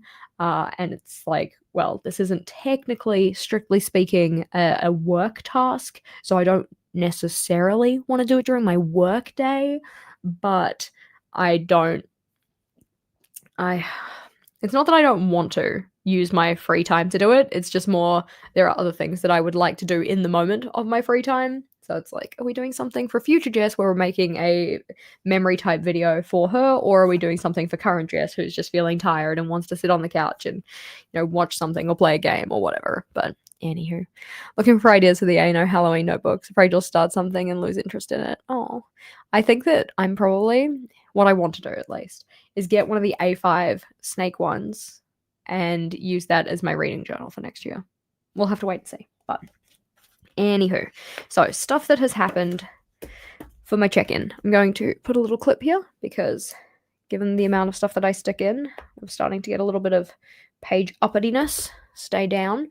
And we're going to grab the goals journal, click lonk, and go through each of the goals individually. Your vlogs are great. I'm glad that you enjoy them. I'm glad that there is interest in them because, as said, a lot of the time for the vlogs that I put on the vlog channel, it is more so for personal memory keeping more than anything else. So it's always kind of nice that they get a little bit of viewership. Have you ever used a blackout journal? I've wanted to, but I also know that gel pens are my nemesis. So I haven't gotten around to it. It's more so, do I want to sign myself up to that level of homework? But alrighty, so chucking this guy over here so it can just be off to the side there so I can kind of see what I'm talking about. Wins, things that have felt like genuine excellent things have been got married. Yay me. I'm writing it first, even though the first goal I actually have over here is about physical health. I know you can't see it, but it's over there. Just trust me on that. So got married. Yay. That one felt like a win. It's been several years in the making. But I'm glad that we did it when we did it, and I'm glad that we did it the way we did it. It was just a really fun weekend. I passed 100 days exercising, because that is a win. Like, technically speaking, like, you can think of the progress statement for that to be like, keeping up with consistent exercise, I guess. Like, I'm still doing a thing, whereas a win is like, this is an outcome. And the outcome is I passed 100 days of exercising. Yay, me. You remember the Neapolitan trial? Yeah, I did use a Neapolitan once, which was my second Archer at Olive, and I was in the biggest bullet journal slump at that time. It was a big struggle bus. Oh, this is your first time being able to join your live? Yay! I'm glad that you could make it along. It's always nice to be here for the live. But if you are Team Replay, we also appreciate you too. Pour one out. Tink, pour one out to a replay crew. There we go. I think that the snake one gives me the like a lot of fantasy book covers that have the more intricate designs and such. That is what I see when I see that snake design. I love it though. I think it's absolutely gorgeous. So past 100 days, yay. I'm effectively just going through, just out of interest, the plans that I have for my goals, and just thinking about like which ones have I actually been making progress with, yada yada, and also filling in wins, challenges, and responses as I go, because it is going to be easier rather than going through all of them for wins and then all of them for progress and then all of them. The snake gives you Reputation Taylor vibes. I see it. I love it. Never ending story vibes. Yeah, I see that as well.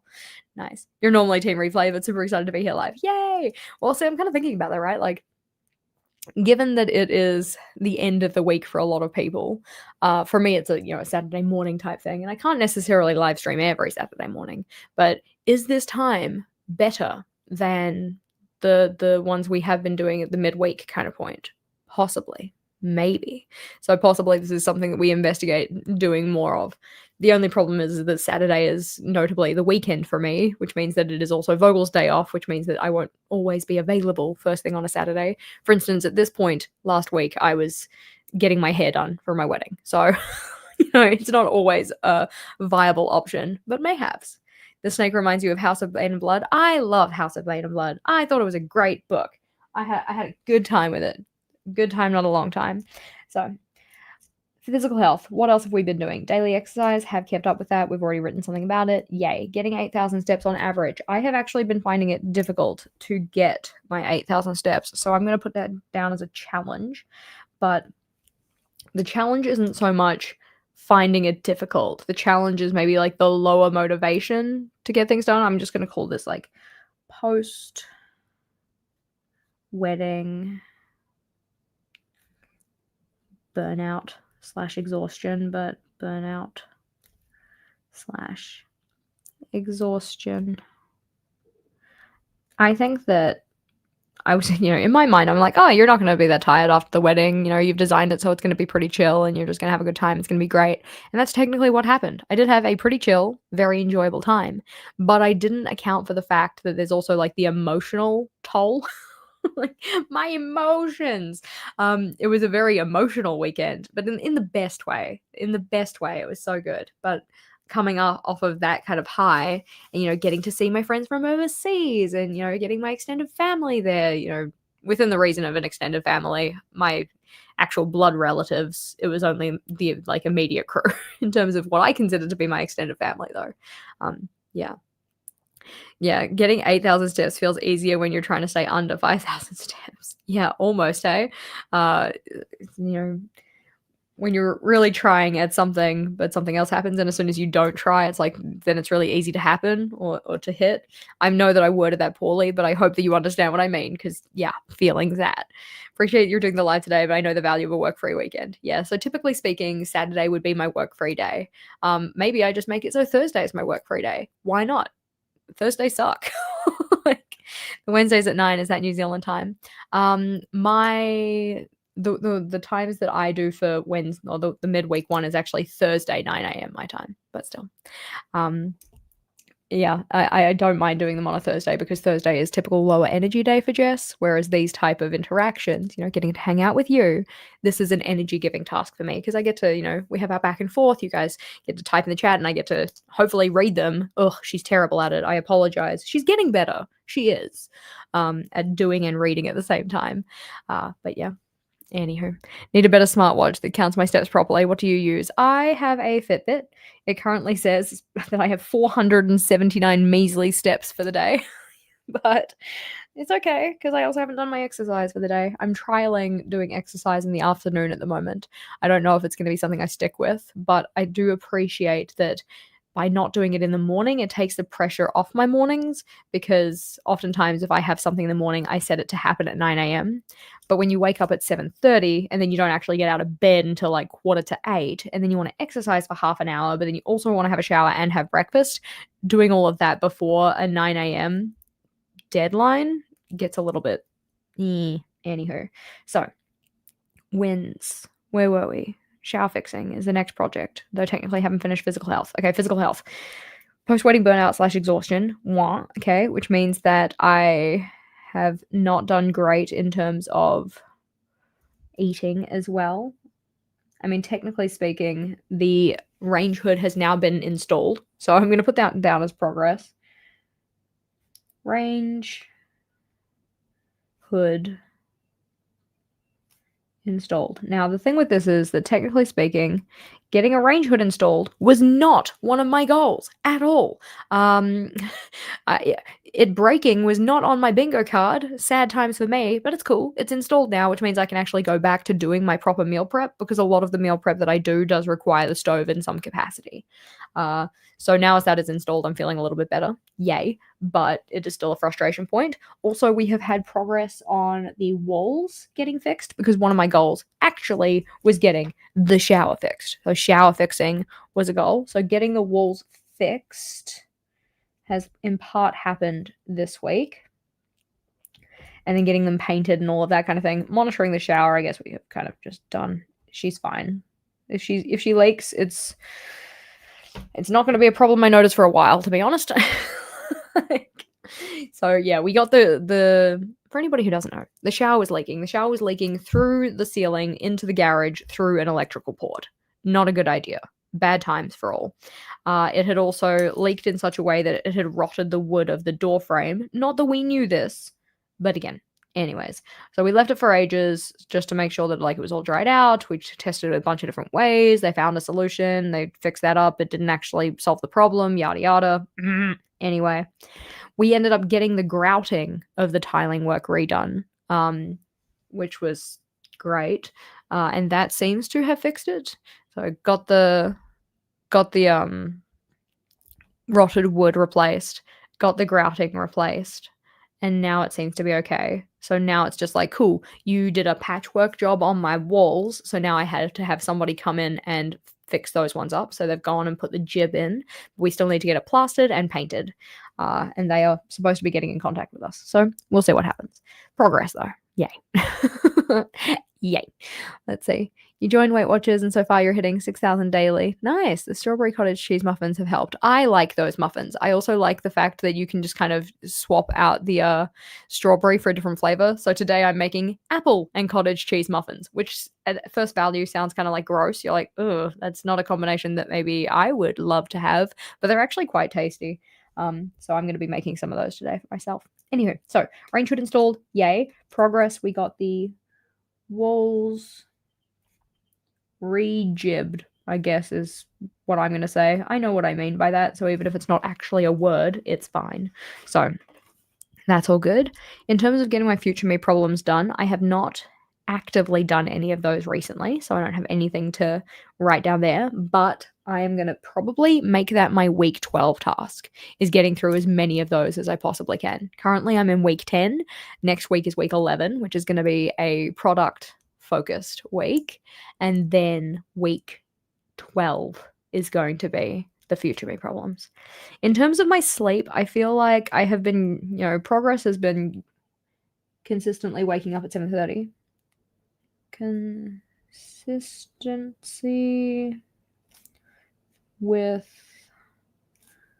wake up time. So the body is doing pretty good on that, considering the fact that my consistency in wake up time used to be like an 8 o'clock wake up, which when you have things scheduled for 9 and you want to do things in your morning isn't like the greatest. But when you get to go and fix those ones with actually setting your alarm and more routinely getting up, and then the body's like, yeah, I can do circadian rhythm, I got you, kind of a thing. Like, it's quite helpful. Thought about joining the membership. When are the live streams? Trying to decide if it makes sense and see if I could join live. Those ones are scheduled for the regular live stream slot at the moment. So for me, that's Thursday 9 a.m. For other places, it's usually a Wednesday afternoon, evening type time. So whatever the live stream usually is for you for any given week, they happen at the same time as those, just on a different week, if that helps. What do you mean by product focus week? It means making products. In particular, we have the journal prompt library, which I would like to, well, I was going to work on it this week, and then I didn't realize how exhausted I was going to be, so it didn't happen. And then also the recipe notebook, which is not actually a notebook. It's a Notion. Recipe book in Notion type deal, with hopefully some pre-populated recipes that you guys could use if you want to, because people have shown interest in that. So that's going to be the focus. I don't know if I'll get through both of them, but that's going to be the focus. I do like to pre-plan what my focus for each of the weeks are in the 3 months to change your life challenge, just to make sure we have some actual interest in the vlogs and such, and also to pace myself in terms of working on my laundry list of tasks. Stretching revamps. Yeah, that one is going to be one that we bring back, because my wrist is now actually better after I did myself an injury, and I've gotten to a point where I'm very cautious about my wrist, because it was sore for such a long time. I'm like, I don't want to like re-hurt myself. But I think I've gotten to a point where I'm probably okay. Anyways, so progress, I guess we could say, is that the wrist has healed. Wrist injury has healed. Now that one's not so much a win, because it's not an outcome. Well, injuring myself, first of all, was not something I wanted to do. But hello, I was like, whose fingers are those? Look at the nails, shiny. Yeah, tippy-typey. We're in our green era, even though we're not really all that sold on the term era. Epoch. We're in our green epoch. That's what we said. Yeah, yes, the recipe book. So I thought it'd be kind of fun. Yeah, lives are usually Wednesdays 2 p.m. for you, but you're in Arizona. I think that's what AZ is. I apologize if I've completely stuffed that up. But anywho, so think. So yeah, I guess then if we go over to this cycle, it is bring back consistent stretching. That would be good. I also need to bring back consistent water intake, because I was doing quite good with that, and now I have slipped a little bit. Consistent water intake. And I think in part of that, it is a little bit of rebel brain, honestly. Because rebel brain this week is like, no, you are tired. I don't want to do things. I don't care if they're good for me. You can't make me, type of a thing.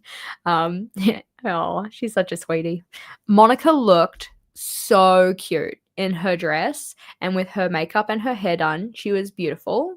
And I feel like everybody should just appreciate how gorgeous she was. Like, all of my cuties were so gorgeous. I spent the entire day before just being like, oh my god, you guys are gonna look so good in your dress, you know, so sweet. And then like when they were all dolled up, I'm like, I'm not allowed to cry because you guys are like just too cute, because then I will have to go and get my makeup fixed, and I don't want to do that. We've got a timeline to keep here. But so pretty. But let's see. Bring back consistent stretching, bring back consistent water intake, because yeah, rebel brain has been like, I don't care about doing things that are good for me. You're just going to suffer. So I'm very glad that I'm doing my meal prep today, because I guess that's another one. Bring back meal prep, because I haven't been doing that as consistently because of the whole range hood thing. Bring back meal prep. Bring it back.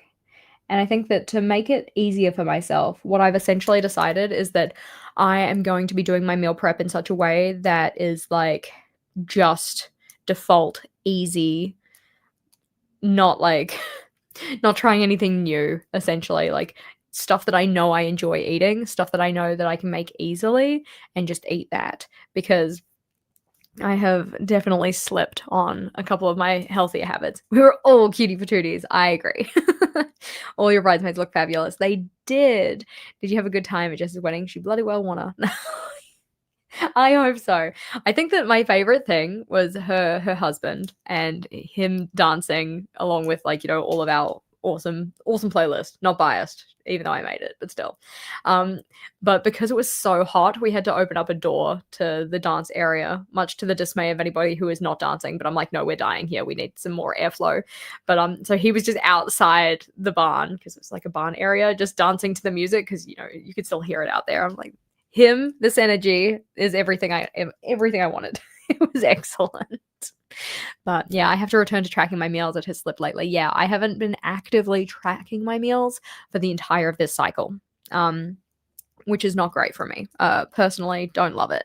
We did have a question earlier about when next cycle starts. So for me, next cycle is going to start on the 29th of September. So we are currently in week 36. Yeah, the 6th for me, maybe the 5th for you, depending on when you're watching this. You could be from the future.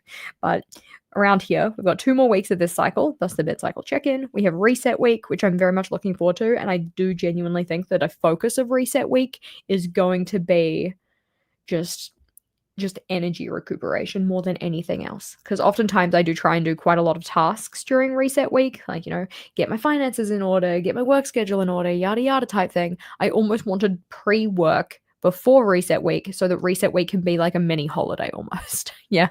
Meals have been so bad. I know, right? Okay. Oh. I'm sure I wrote it down. Let's go have a look.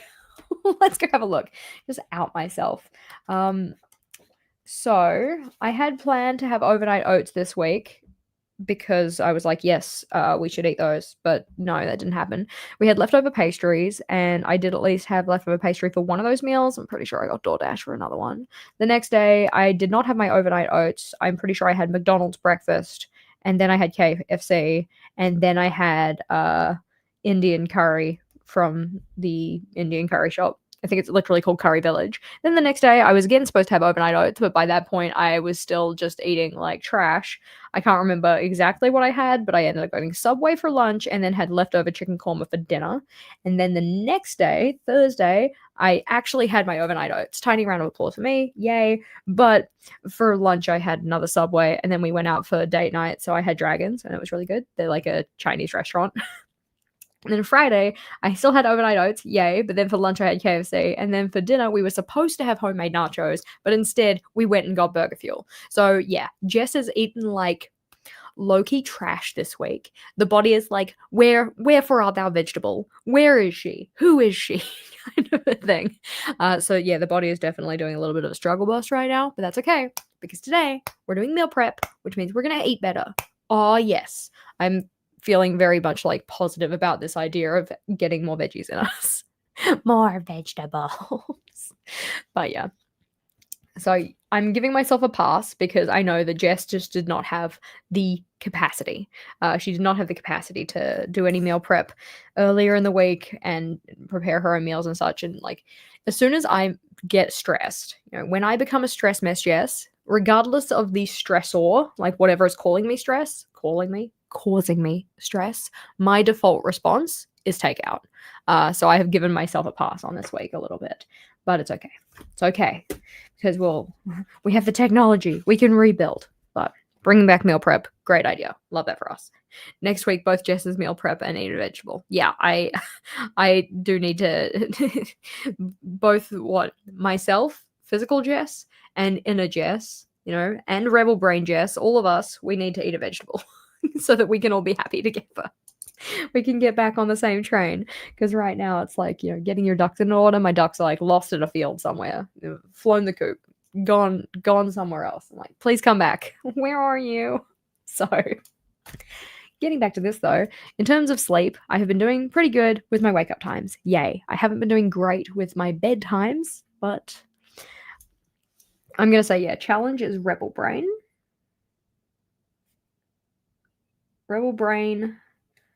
we'll do a capital and then write TM. Rebel Brain TM. That's been problematic, but that's okay. Social media free mornings. I have made progress in the sense of like re-evaluating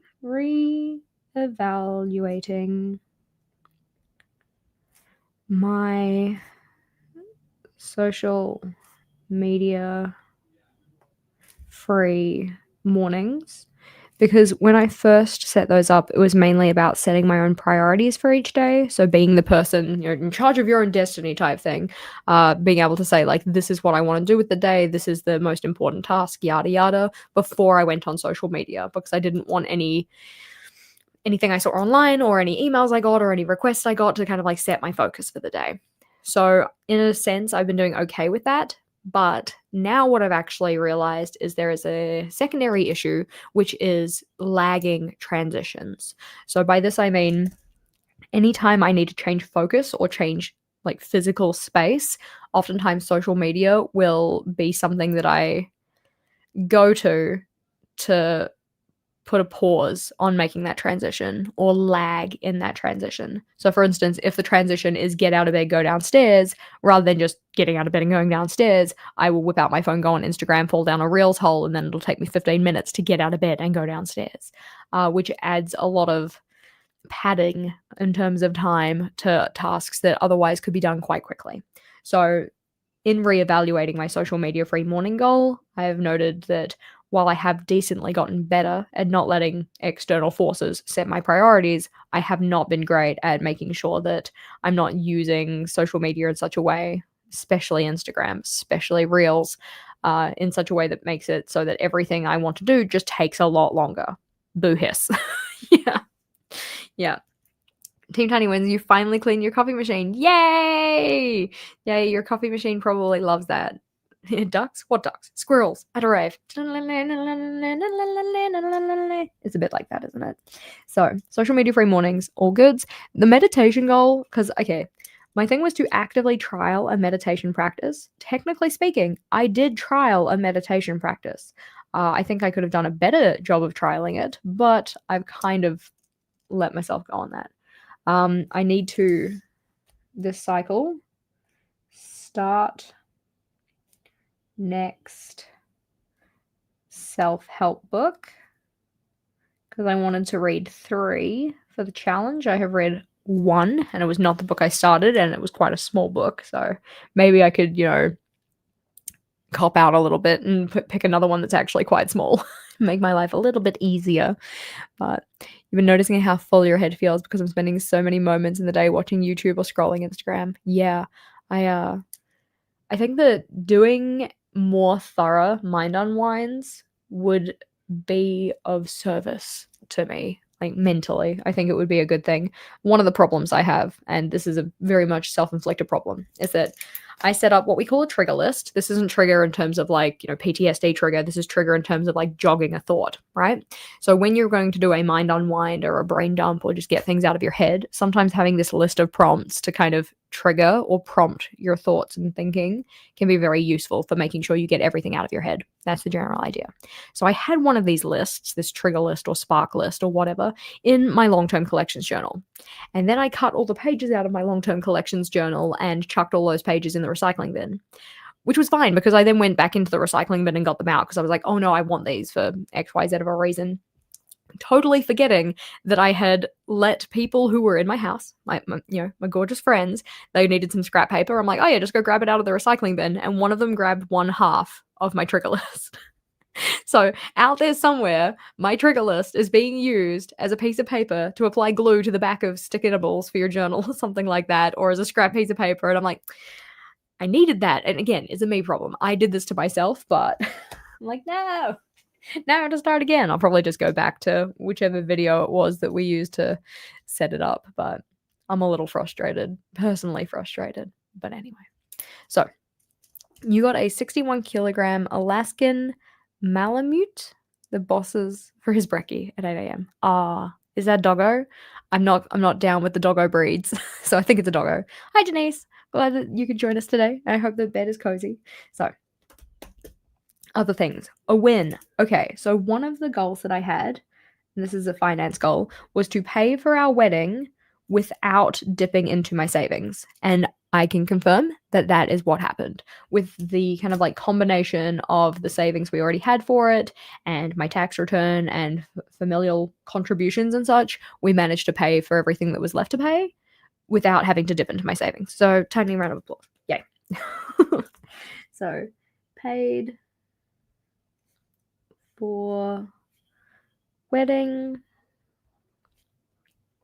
without dipping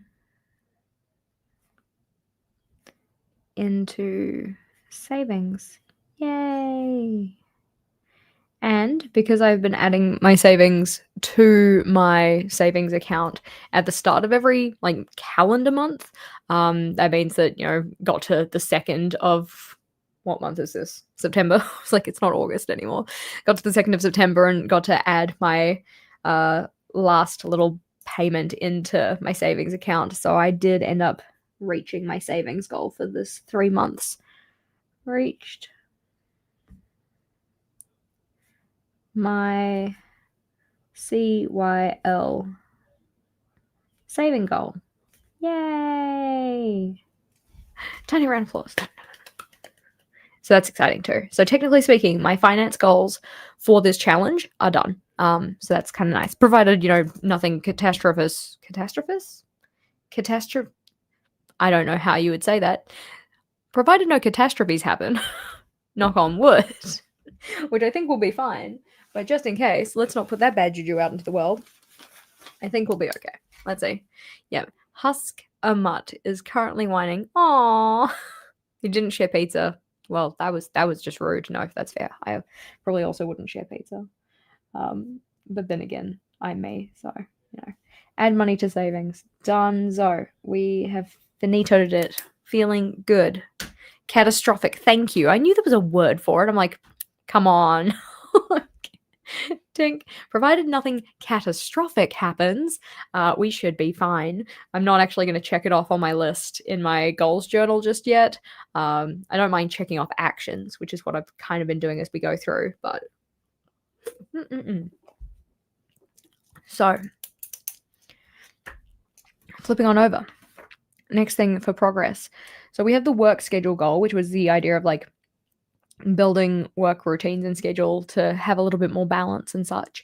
And I have not been doing great about time blocking my calendar, but that's also because I feel like I haven't had a great hold on the stuff that I've been needing to do and such, mainly because I haven't been doing any kind of like weekly reset process because, life be lifing. Catastrophist, I feel like is that what I said? I don't feel like it's an actual word, but I'm still going to roll with it. But yeah, let's see.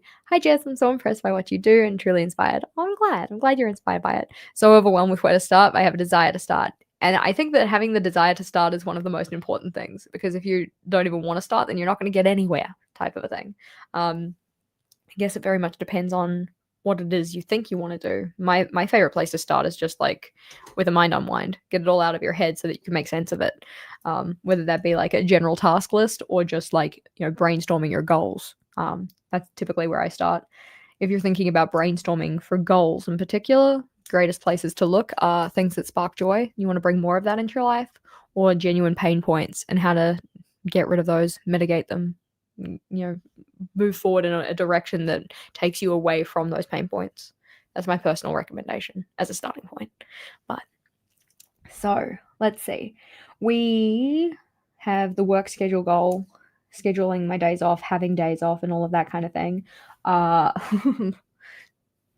think this one hasn't been going the greatest. Challenges are probably like not honoring my days off. But I have been doing a little bit better about that. A little bit, but it still has some room for improvement. And then also like just neglecting, which is more like a response, but neglecting, quote, hard, quote, or, quote, unclear goals. So, for instance, one of my goals for this was trying to get a sponsorship for the podcast and the newsletter. And that one's been kind of tricky because the podcast in general has been a little bit up in the air because, summer and filming schedule and yada yada type thing. Trying to actually get in with that consistently has been a little bit difficult.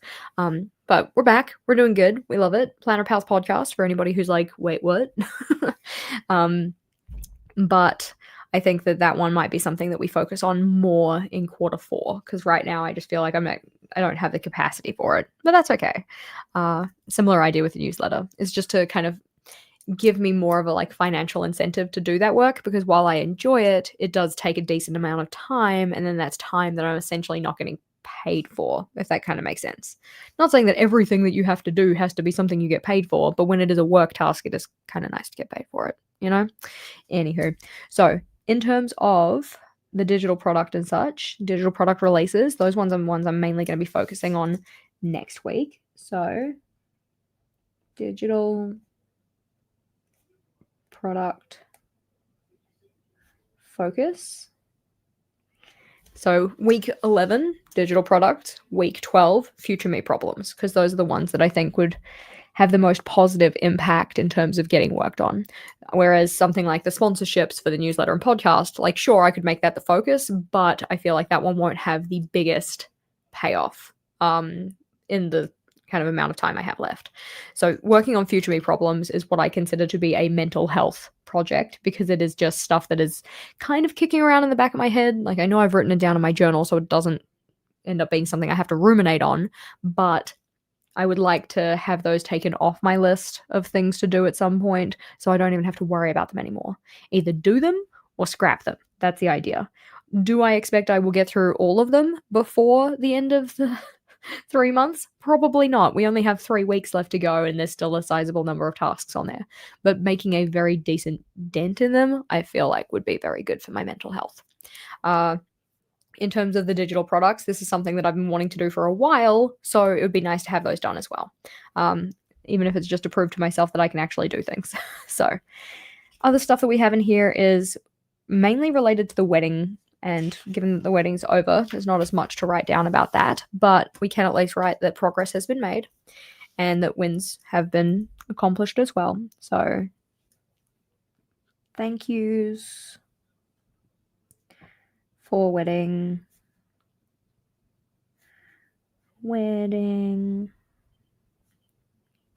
have all been sent. That feels good.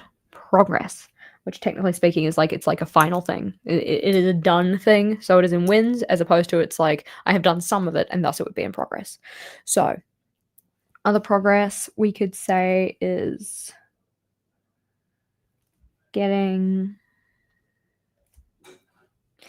in contact with plasterers and painters because that is for the shower fixing saga, which I hope it would be so nice. It would be so nice to have that one fully wrapped up by the end of the 3 months. I don't know if it'll happen because that's like 3 weeks and we don't actually have the painter or rather the plasterer and then the painter scheduled in just yet, but it's still something that would make it just a little bit better. And then in terms of wins, we probably have some other wins, but because the main one has been around the wedding, it's a big win. It's not a tiny win. It's a big win. Long time coming and a lot of moving parts in that project and such. So even though I've given myself, X amount of space, it's all good if I don't fill it all. I'm not really forcing myself to fill all of that, but I do want to note down the responses that I have had to my challenges in particular. So for instance, the post-wedding burnout / exhaustion, one of the positive responses that I have had was really genuinely noticing like you need more rest time.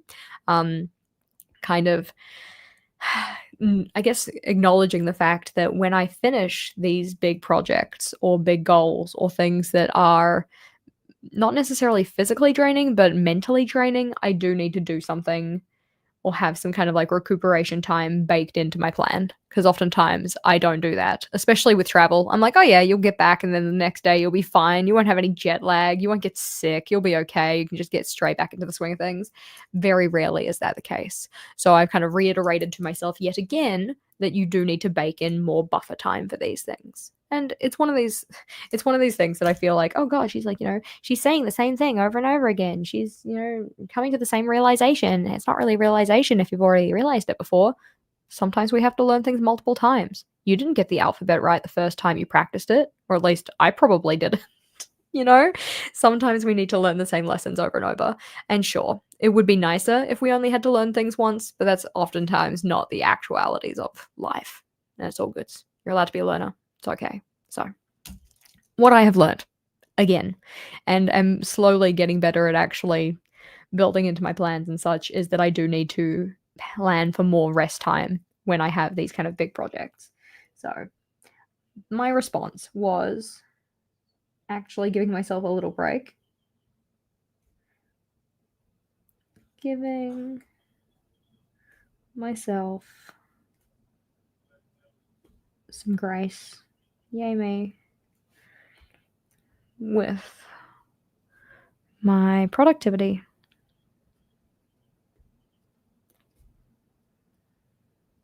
Post wedding. So this week I have, cut down my work, not been having as much output as I usually would.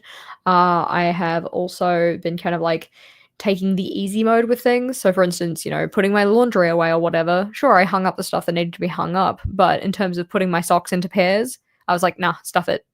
Like, that's time I could be spending on my couch kind of thing. So I just chucked them all into my my sock drawer. And then also found one of Vogel's socks in there this morning. I was like, okay, this is why we usually go through and put them in pairs, so that you don't have like rogue stowaways? A stowaway sock, whatever. But how much rest time do you find you genuinely need? It depends, really, because I find that, for instance, with the whole wedding weekend and whatever, I think that if I had have just given myself 2 days, 2 genuine days off, that would have been sufficient. But instead, on Monday, I worked the entire day doing vlog stuff, which I don't necessarily regret, because it meant that the thing actually got done and I feel positive about the outcome and such. But I think that for physical Jess, she would have felt better physically, funnily enough, if she had have gotten that rest time up front. But all goods. But for instance, with travel and such, if we think about it in terms of a day to get over any jet lag and then an extra day for buffer, that's probably like a minimum. But again, it depends. If you were to plan your rest time out, do you know how much time you actually need? No, probably not. I think that for most things, I just give myself a 2-day minimum and hope that I had enough wiggle room that I can accommodate extra rest if necessary. But because I am not the type of person who often does a great job of planning rest into my expectations of myself, it's still something I'm learning to do. So requires more investigation, methinks. But Rebel Brain TM, how do we respond to Rebel Brain? We just gave into the requests of Rebel Brain. Not a great response. Gave into Rebel Brain requests. So Rebel Brain, for instance, is when I say, oh, I'm tired, I don't want to cook, I'll just get DoorDash or whatever. And then part of me says, oh, but this isn't really aligned with your health goals, maybe you shouldn't do that. And then Rebel Brain comes in and says, stuff your, self-imposed restrictions, I can do what I want, you're not my manager, rah, rah. And I'm like, you know what, fine. Because I don't have the energy to combat Rebel Brain right now. So I have just been giving in to the requests of the Rebel Brain. Not honoring my days off. That one I have not necessarily had a I guess, an active response to. I just haven't really been doing the thing. And then neglecting hard or unclear goals. I have just been neglecting them, which technically is a response in itself and should have been written down there, but it's okay. That's all good. In terms of routines, though, so the routines are the ones that I list out on my trackers. So they are just like, waking up at 7:30, not doing my social media task lag and all of this kind of thing. So I'm going to repeat this list over here and then have a spot to write down how many instances I have had them done. Midweek is at your place this week, only if you want to. We didn't end up doing Rachel's this week because I was zonked TM. So I think we're doing it at Rachel's, if that helps. So, in the sense that I told her that, like, if she couldn't do it at hers this week, I didn't mind having it at mine because I felt kind of bad flaking last minute in a way. I mean, it wasn't last minute, it was like halfway through the day, and I was just like, do you actually want to do it? Because I am like tired. But at least I didn't lie about it. At least I didn't go, oh, I broke my back. I'm sorry, I shouldn't be shady. For anybody who is a team member and you were on the live stream where I went completely off tangent and started talking about the person who I thought wouldn't show up to my wedding, they didn't show up to my wedding. Anyways, we will leave it at that. If you know, you know. But challenges, responses, routines. That's what we're doing. So waking up at 7:30. I'm going to put the little dots in because I like the little circles are nice. Little bulleted entries for my list. When I'm doing a task list of stuff that I actually want to be able to cross off, I just do a dot. When I'm doing an entries list like this, where I have different things, but I'm not necessarily going to cross them off, I do a small circle. Small circle. Throwing the full shade. I thought I did very good to throw not as much shade as I could. Yeah. I love being proved right. She said crying and wasted money. It's fine. It doesn't matter. So waking up by 7:30, we can put that on here. Wake by 7:30, and it's kind of gotten to the point where I almost feel like I don't need to track this in the same way that I eventually took off the exercise as part of my tracker because I felt like I didn't need to track it anymore because I was already being really consistent with it, that one was quite satisfying to be like, oh, well, I've done it consistently every single day for the past 4 weeks or whatever, so I guess I don't need to track it anymore because I am trying to use these trackers as a way to hold myself accountable to doing the thing, and if there are too many things on here, it gets overwhelming. I don't want to get in and actually check things off. Now, that being said, there are 10 things on here, so you might be looking at it like, Jessica, you don't want too many things, yet you have 10 things. Yes, that is the life I am living right now. Do you ever change your routines mid-cycle? Yes, I have previously, but currently I'm aiming not to, even if it's the kind of thing that I have been putting it on my tracker every single week and not doing it, just so that I can collect the data. This is kind of a new development for me. It's mainly so that I can actively use the information as opposed to just getting to the end of the week being like, oh, guess I checked some stuff off, move on to the next week, not really pay any attention to it or whatnot. But let's see. No social media task lag. Set daily priority. Set daily priority. I mean, planning to keep your goals for the next 3 months very simple because the holidays always take a lot more out of me than I planned. That is a very good idea. I've been kind of thinking about that myself for my next 3 months because I do my goal planning in a quarterly kind of basis, even, outside of the 3 months change your life challenge. So I've been thinking, what do I want to accomplish in the last 3 months of this year? Not only in the sense of being able to make myself proud, like getting to the end of the year, like what do we want to be celebrating come December 31st or whenever type deal? What is it that I want to be able to say, I did that this year that I haven't already done? But in knowing that it is also a busy season and I do not want to overwhelm myself and then get to the end and be like, cool, I'm burnt out and I didn't accomplish anything. Like, that's not a fun place to be in. Yeah. They'll also sure you had to waste, the dollars on them. Yeah. I mean, it just meant extra food for people who were there, right? Because everything in terms of the serving of the food was done kind of family style or whatnot. So canapes came out on, little trays. People serve them. Really lovely. But then when it came to the serving of dinner, it was done on a table basis. So there were 6 people per table for the most part. And the food just kind of got put in the middle of each table and people could pick and choose the pieces that they wanted. The food was really nice. I really enjoyed it. Monica can let you know if I'm a giant liar, but I personally liked it. It seemed that most other people did too. 1 liter of water. She has not been doing great on that. The body is parched. The body is like, please give me a vegetable and give me a sip of drink. Drink that is not fizzy water. But that being said, haha, Tink, fizzy water time. Da-da-da. We love it. Yeah, if you had an individual place, that would have been so much. I know, this is so annoying. I think that the reason in particular that I loved the family style was that, like, because we had 3 separate mains that you could pick and choose from, you could pick and choose from them. It wasn't just, you get a steak, you get a chicken, you get a mushroom type thing. It's like, no, I get to have little bits and pieces of everything, which is my favorite way to eat because I love being able to sample a whole bunch of little bits and pieces. That is my favorite. Okay, yay, Deb agrees. The food was delicious. I'm so glad. We went and did a menu tasting before selecting or like finalizing the menu, and I'm so glad that we did because we did end up changing our mind on a couple things. Respect, banana. Alrighty, work boundaries. Boundaries. We love that. Stretching.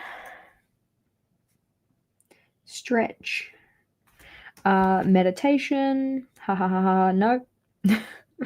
Meditation. Typically speaking, I wouldn't want to fill this in until after the week has kind of passed, but for the sake of, the boys love the steak. Yeah, they did go hard on the steak. We just kind of like sent the steak from our end of the table down to them because we essentially had a head table, which had like, Vogel and me, Rachel and Alex, Emily and Jason, and then John and Monica. So our cuties who were there to celebrate with us. So good.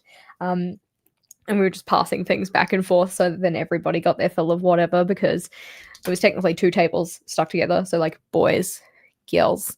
And so everybody on the girls' table got like all of the items, but they were portioned out to feed 6. So we had like 6 portions of potato for 4 people. We're like, yeah, potato. Similar idea. 6 portions of chicken for 4 people. I do not eat that much chicken, but anyways, it was tasty. I enjoyed it. So in terms of filling these in, I would typically like to wait until the end of the week to do it, but given the fact that I'm probably not going to jump into my journal very much tomorrow, we're just going to do it now. We're gonna base it on vibes, essentially. So will I wake by 7:30 tomorrow? Yes, because the circadian rhythm be strong in this one. She's doing great. Will there be no social media task lag? You know what? I'm going to give myself a pass. I'm going to say, yeah, I'm going to do great tomorrow. I probably wouldn't today, so we're just going to put a dot there for that. But because I need to get up to go to the book club meeting, I'm going to more actively plan to do that. Also, I won't be doing my exercise in the afternoon tomorrow because I won't be able to get it done in the afternoon because I'll be at my parents' house. Set the daily priority. It'll be hanging out with the fam, so that's easy. The daily priority today is the meal prep, so yes, that one's done. Easy. 1 liter of water, TBH. To be honest, it's probably not going to happen today, so we're going to put a dot. But I am going to take my water bottle to my parents, and I'm usually better when I drink water with them, so we'll give myself a check mark. Respect the work boundaries. Okay, well, technically speaking, today was like supposed to be a day off, but because of the whole like shifting around at the schedule and all of that and giving myself a pass on work and whatever else, it did mean that the live stream got moved to today, but I'm not planning on doing any work after the live stream. So even though this is technically a work task, it is also kind of social. So we're just going to give myself a check mark, tee-hee. And then similar idea with tomorrow because I'll be at my parents' house, so won't be doing work then. Will I stretch today? Honestly, no, I won't. We're going to pick that back up on a Monday. I know that's not necessarily the best mindset to take, but look at that consistency. I've been consistently not doing it. Whoops. Let's see. Well, Jess, you're shocked that I'm kind of a closet foodie. I love food. I think food is one of the things that I get most excited about when we're taking a trip. I know, for instance, last year when we went to Sydney, we did the Sydney bookshop hop, and the other attendees were all kind of, oh, we should go to this bookshop, we should go to this one, and I was just like, there's one place that I want to go. It is the matcha cafe. I want a matcha ice cream. That is the only thing I care about. It's the only place that I want to go. So please make sure that we go there.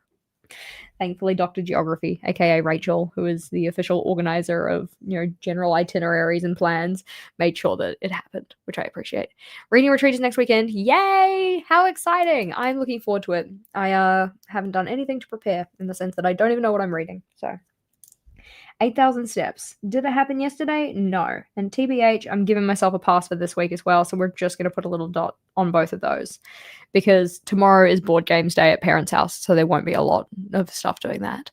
And then in terms of today, I am probably going to be trying to take today fairly easy. If it turns out that I have to put a check mark on, it's cool. We have the technology. I'll put a sticker over it and it'll be all right. Bed by 10:30. Didn't do it yesterday.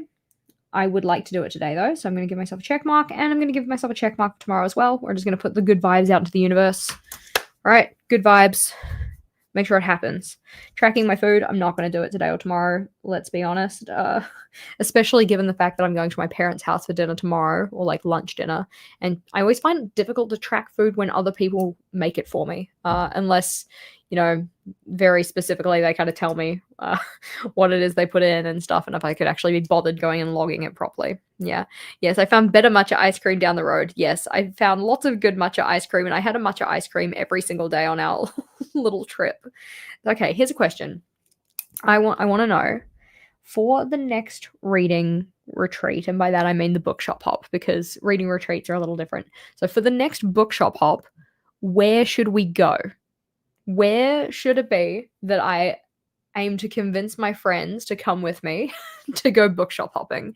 Because at the end of the day, I honestly don't really care that much if we actually go see bookshops. It is in the name, but I'm going because of FOMO and vibes more than anything else. But where should we go for the next bookshop hop, where we're going to go to a place, wherever, and go and see a whole bunch of different bookshops, and they're going to buy books, and I'm just going to be like, can we go find a pastry or a cafe to eat at? All right, that is the personal request that I'm making, because my creativity is limited right now. Meditation, it's not going to happen. We're just going to put some dots in, and now it is time to do a count. All right. What does matcha taste like? Never tried it. That's a hard thing to explain. I know that some people think that matcha tastes like grass. I personally only really enjoy matcha when it is sweetened, so I'll have it in like a matcha latte or like matcha mochi type thing, or matcha ice cream. So it's usually a sweetened version of the matcha. To actually explain its taste is difficult. See, yeah, Sarah reckons it tastes like grass. So it personally does not taste like grass for me. But what do you guys reckon? Okay, so Tokyo would be kind of cute. I wouldn't mind that. Ooh, NYC. I haven't been to NYC. That'd be kind of fun. I'd be keen. I'm going to get out a piece of paper so that we can do a tally as we go through. It'll just make my life a little easier than trying to do math on the fly. And we're going to use one of these beautiful scrap pieces of paper. This was my trigger list, but you see it's page 19. I've lost page 18. I don't know where she's gone. Sad. It tastes like the color green. I love it. If you travel to the US, there's a town called Hobart. Interesting. Oh, look, there we go. Make time and atomic habits. But on the other side, haha, blank paper. So wake by 7:30. 1, 2, 3, 4, 5, 6, 7. No social media, 1. Okay. Set daily priority, 7. 1, 2, 3, 4, 5, 6, 7. 1 liter of water, 2 of those. Respect the work boundaries, 6. Stretch, 0. Make sure that we leave a blank. The next one, meditation, 1. The next one, 8,000 steps. Ooh, that's bad. Track your food, 0, and then bed by 10:30. Okay, there was a 0 there, wasn't there? There we go. Make sure that we put the 0 in, otherwise I'll get confused. 1, 2, 3, 4. Because this is just week 2. I also need to do it for week 1. So unfortunately, matcha tastes like a bitter leaf to you. Yeah, I find that, again, I only really like it when it is like sweetened, so ice cream, latte, that type of a thing. Personal preference there. But all right, so wake by 7:30. 1, 2, 3, 4, 5, 6, 7. She's done. Great. No social media task flag. We have 4. 1, 2, 3, 4. Set daily priority. We have 6. 1, 2, 3, 4, 5, 6. 1 liter of water, we have 5. 1, 2, 3, 4, 5. Respecting the work boundaries, we have 6. What number am I up to? There you go, that one. 1, 2, 3, 4, 5, 6. And it's always the Monday that I miss because of vlog editing day. So it's almost like, given that I know that I'm missing that thing every Monday I am missing the work boundary that says, hey, make sure that you're finishing at this time of the day or whatnot, it kind of is an indicator to me that I need to either adjust my expectations on that day or do some work in advance so that I can keep that boundary with myself. And this is the point of going through this data. You're looking for trends, you're looking for patterns, you're looking for the ones that are kind of consistently not getting done, not getting worked on. Don't think Jess did it on purpose, though. It's just a happy accident. What did I do? Jess's wedding was in the bookshop capital. Yeah. But we didn't even do any bookshop hopping. Terrible. Guess could bookshop hop before the wedding. Some of them did. Alex went and found a book that was written by Alex. Wasn't him, but still. So stretching, we haven't done any. Meditation was a no. 8,000 steps, I actually did get all of those. 1, 2, 3, 4, 5, 6, 7. So she did great last week. She just didn't do great this week. Tracking her food, she did not do. And then bed by 10:30, she got 5. 1, 2, 3, 4, 5. So that is a total of 9, 0, 8, 1, 0, 12, 7, 13, 5, and 14. And this is the kind of thing that I have, given the fact that I have been able to do 14 days out of 14 days of getting out of bed, or at least waking up at 7:30, that's a pretty good indication that maybe I don't need to track that anymore. Maybe I don't need the accountability of having that on my tracker. But I'm going to keep it for next week because I think I already wrote it in more than anything else. I'm pretty sure I wrote it in. Oh, I didn't, but I already set it up so that there's enough space for it. So I'm just going to keep it. I'm aiming, or at least trying to make sure I'm keeping them throughout the entire of a cycle so that I can make the most of the information I'm collecting. But putting those in. So we have 14, 5, not great. 13, pretty good. 7, 12, 0, 1, 8, 0, 9. Okay. So in terms of the routines that are probably like, it's more of a routine to not do the thing than it is that I have done the thing. That would be stretching, because I've done none of them. Meditation, I've done it once. Tracking my food, which is a bit of a worry, and this is also why I feel like the body is a little angry, because I haven't been very mindful about what I've been putting into the body, and the body is not thriving with that. So those ones are the things that I probably should watch out for. My 1 liter of water, I did pretty good the first week. Like 6 out of 7 of those are from the first week. So it's kind of half and half, kind of mid. But setting the daily priority has done well. Respecting the work boundaries except on Mondays. And then waking by 7:30. So those are kind of where I'm sitting at with those types of things. Second week in particular has not been great because she's been exhausted. She's been a little burnt out and such, and that's been kind of tricky.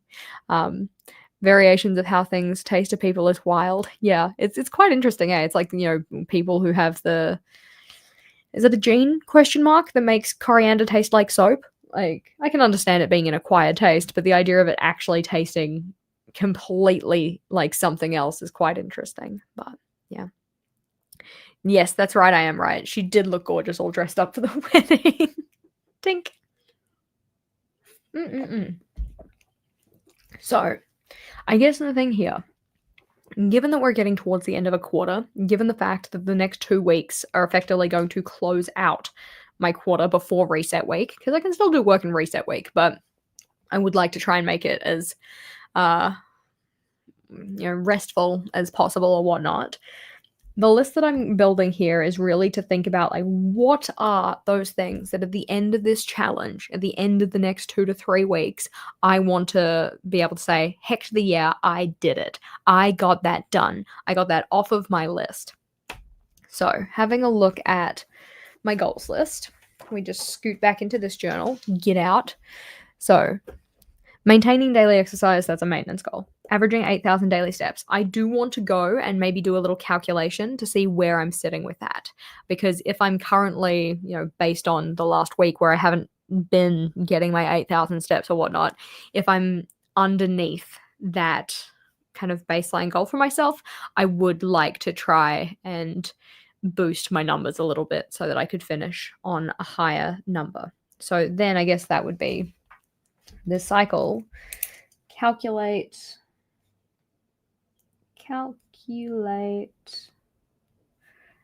step average, just to make sure that I'm safeguarding myself, make sure that it actually happens. Right. Improving flexibility. We've already got bringing back stretching, so that's okay. Losing my weight. I was doing so well, and then I chose violence, and by that I mean I just completely shirked my personal responsibilities of tracking my food and getting my water in and stuff, and the body has protested. So it's kind of like an outcome-based goal than it is an input type of a thing. So I don't have anything specifically I want to do for that isn't other stuff that I've already captured, like getting in my water, doing my exercise, which I've already got on there as pretty consistent, bringing back my meal prep. That's all good. So actively tracking my food, we're going to put that one in here too. Actively track my food, because I have not been very good at this. I've been giving myself a pass, but I'd like to get back to it.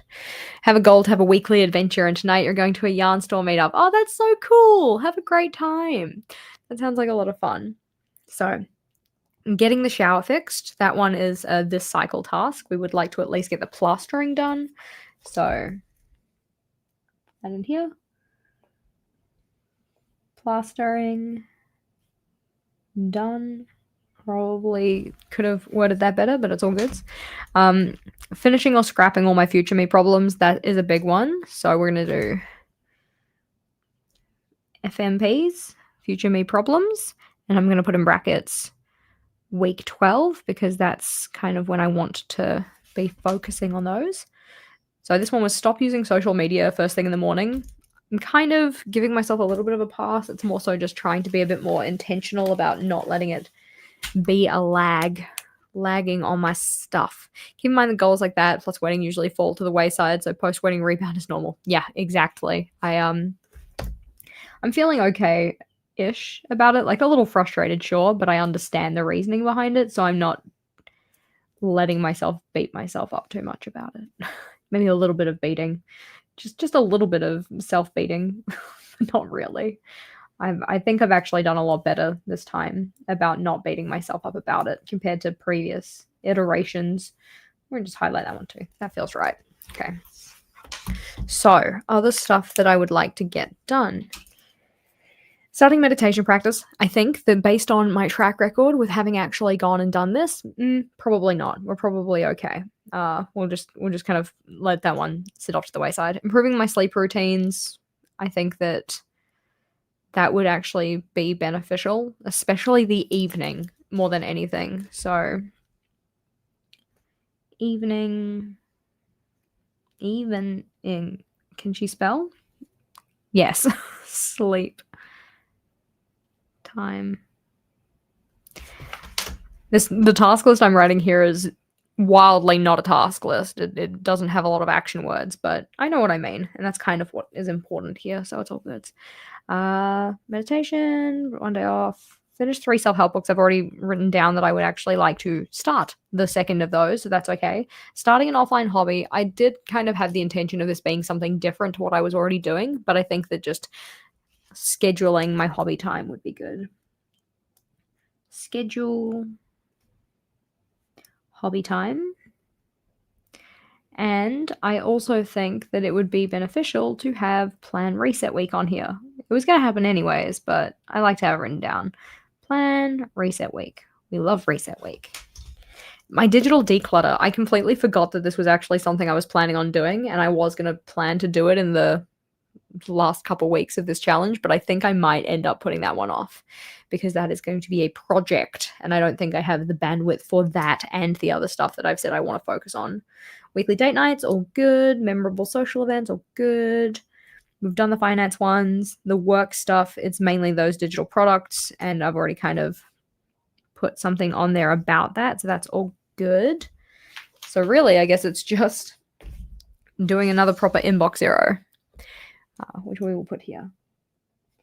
Inbox zero. Now, thinking about stuff that is outside of those goals, and it's going to be kind of goal adjacent, or it's like supporting tasks, things that aren't necessarily targeted towards one particular goal, but in doing them, it's going to be beneficial for my goal getting in general. One of those is going to be setting up my new journal. So, new journal setup. Because where I'm at the moment, given that this is, my end of cycle reflection, we're going to have a spot to plan reset week. We're going to probably have a task list associated with reset week, maybe another, depending on how much I'm doing. This is the amount of space I have left. 1, 2, 3, 4, 5 spreads. It's not going to last very long. Won't even last me a full... It'll probably last me like 2 weeks, which I'm not going to put 2 weeks in here and then move into a new journal. This is just a little flyer that I stuck in from a show that we went to. It was a lot of fun. And then this is what we went to mini golf. This is me keeping a tally of the stuff that we decluttered. And then this is the sticker shrine in the back. But anywho, so given the fact that I only have 5 spreads, we are probably going to be setting up, there's no probably about it. We're going to be setting up a new planner for the last quarter of the year. And I kind of love having quarterly journals. I think that that's kind of fun. And I don't know if it's going to be something I stick with in the long term, but at least right now it's something I'm excited about. Will you do a video that walks through how you break up the year, the quarter cycles when you have reset weeks? I do technically have a video about that. I think it's called something like Ditch Monthly Planning and Do This Instead or something like that. But in that one, I talk about this, like how the calendar is structured, and it also has a link to a calculator that you can use to calculate when the different cycles would be. I'm going to see if I can go find it. I'm going to find you the calculator. It's in the free resource library from what it's worth. Share it with others. Where's the resource library? There we go. Alrighty. Okay. So, share screen. Somebody's loud. It's Vogel. He's loud. There we go. Hopefully you can see this cool resource library. So in the resource library, there's one called Cyclic Planning. And if you jump into that, then you can put in your start date for whenever it is that you would like to start your cyclic planning. So for me, at the end of this year, based on the fact that reset week is going to finish on the 27th of December. Oh gosh, I'm sorry.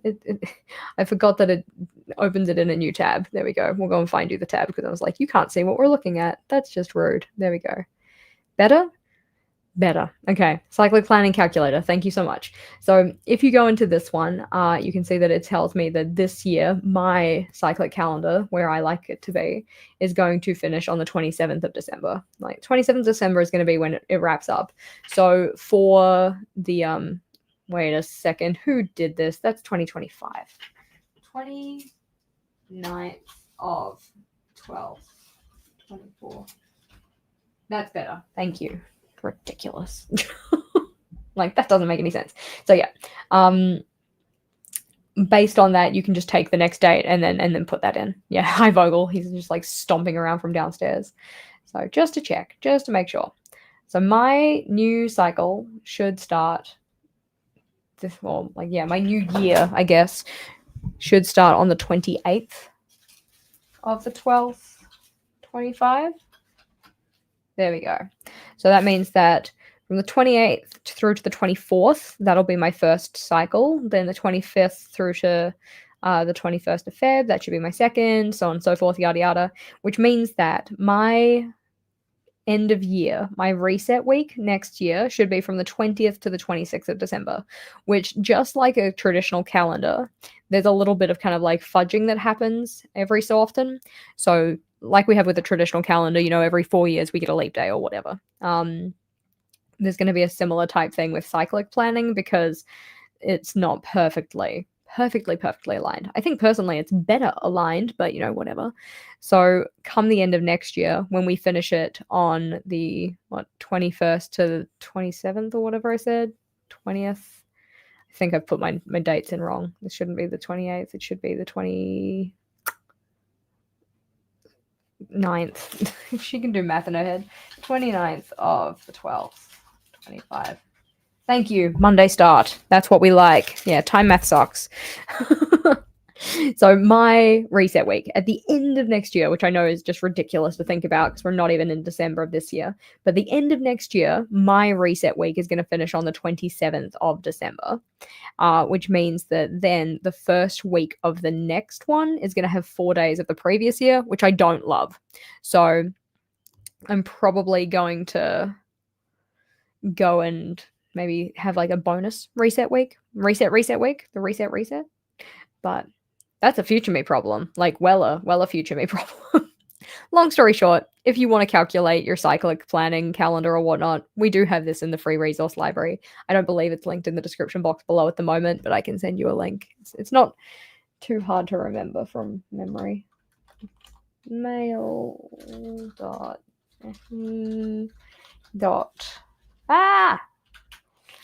.com/resources. Done.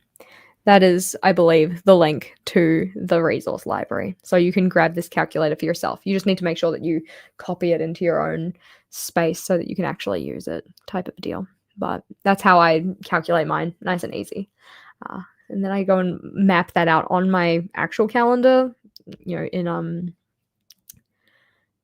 in Outlook, because that's where my calendar lives, just so that then I have it there nice and easy for myself. I don't have to go back into the calculator every single time I want to plan that out. But given the fact that I will only have 5 spreads left in this one, we will be setting up a new like Q4 journal, and I'm kind of tempted to make that a system for myself moving forward, like a new journal for each quarter. It'd be kind of fun, but we'll have to see. We'll wait and see about it. Anywho, team, I haven't had breakfast. I'm very peckish. So thank you so much for being here and checking out the goodies with me, getting into our journal, doing some work. If you enjoyed the video, make sure to give it a thumbs up. And if you didn't enjoy it, make sure to give it a thumbs up because you're a supportive kind of person. Have a fabulous rest of your weekend, and I will catch you in the next one. Bye for now.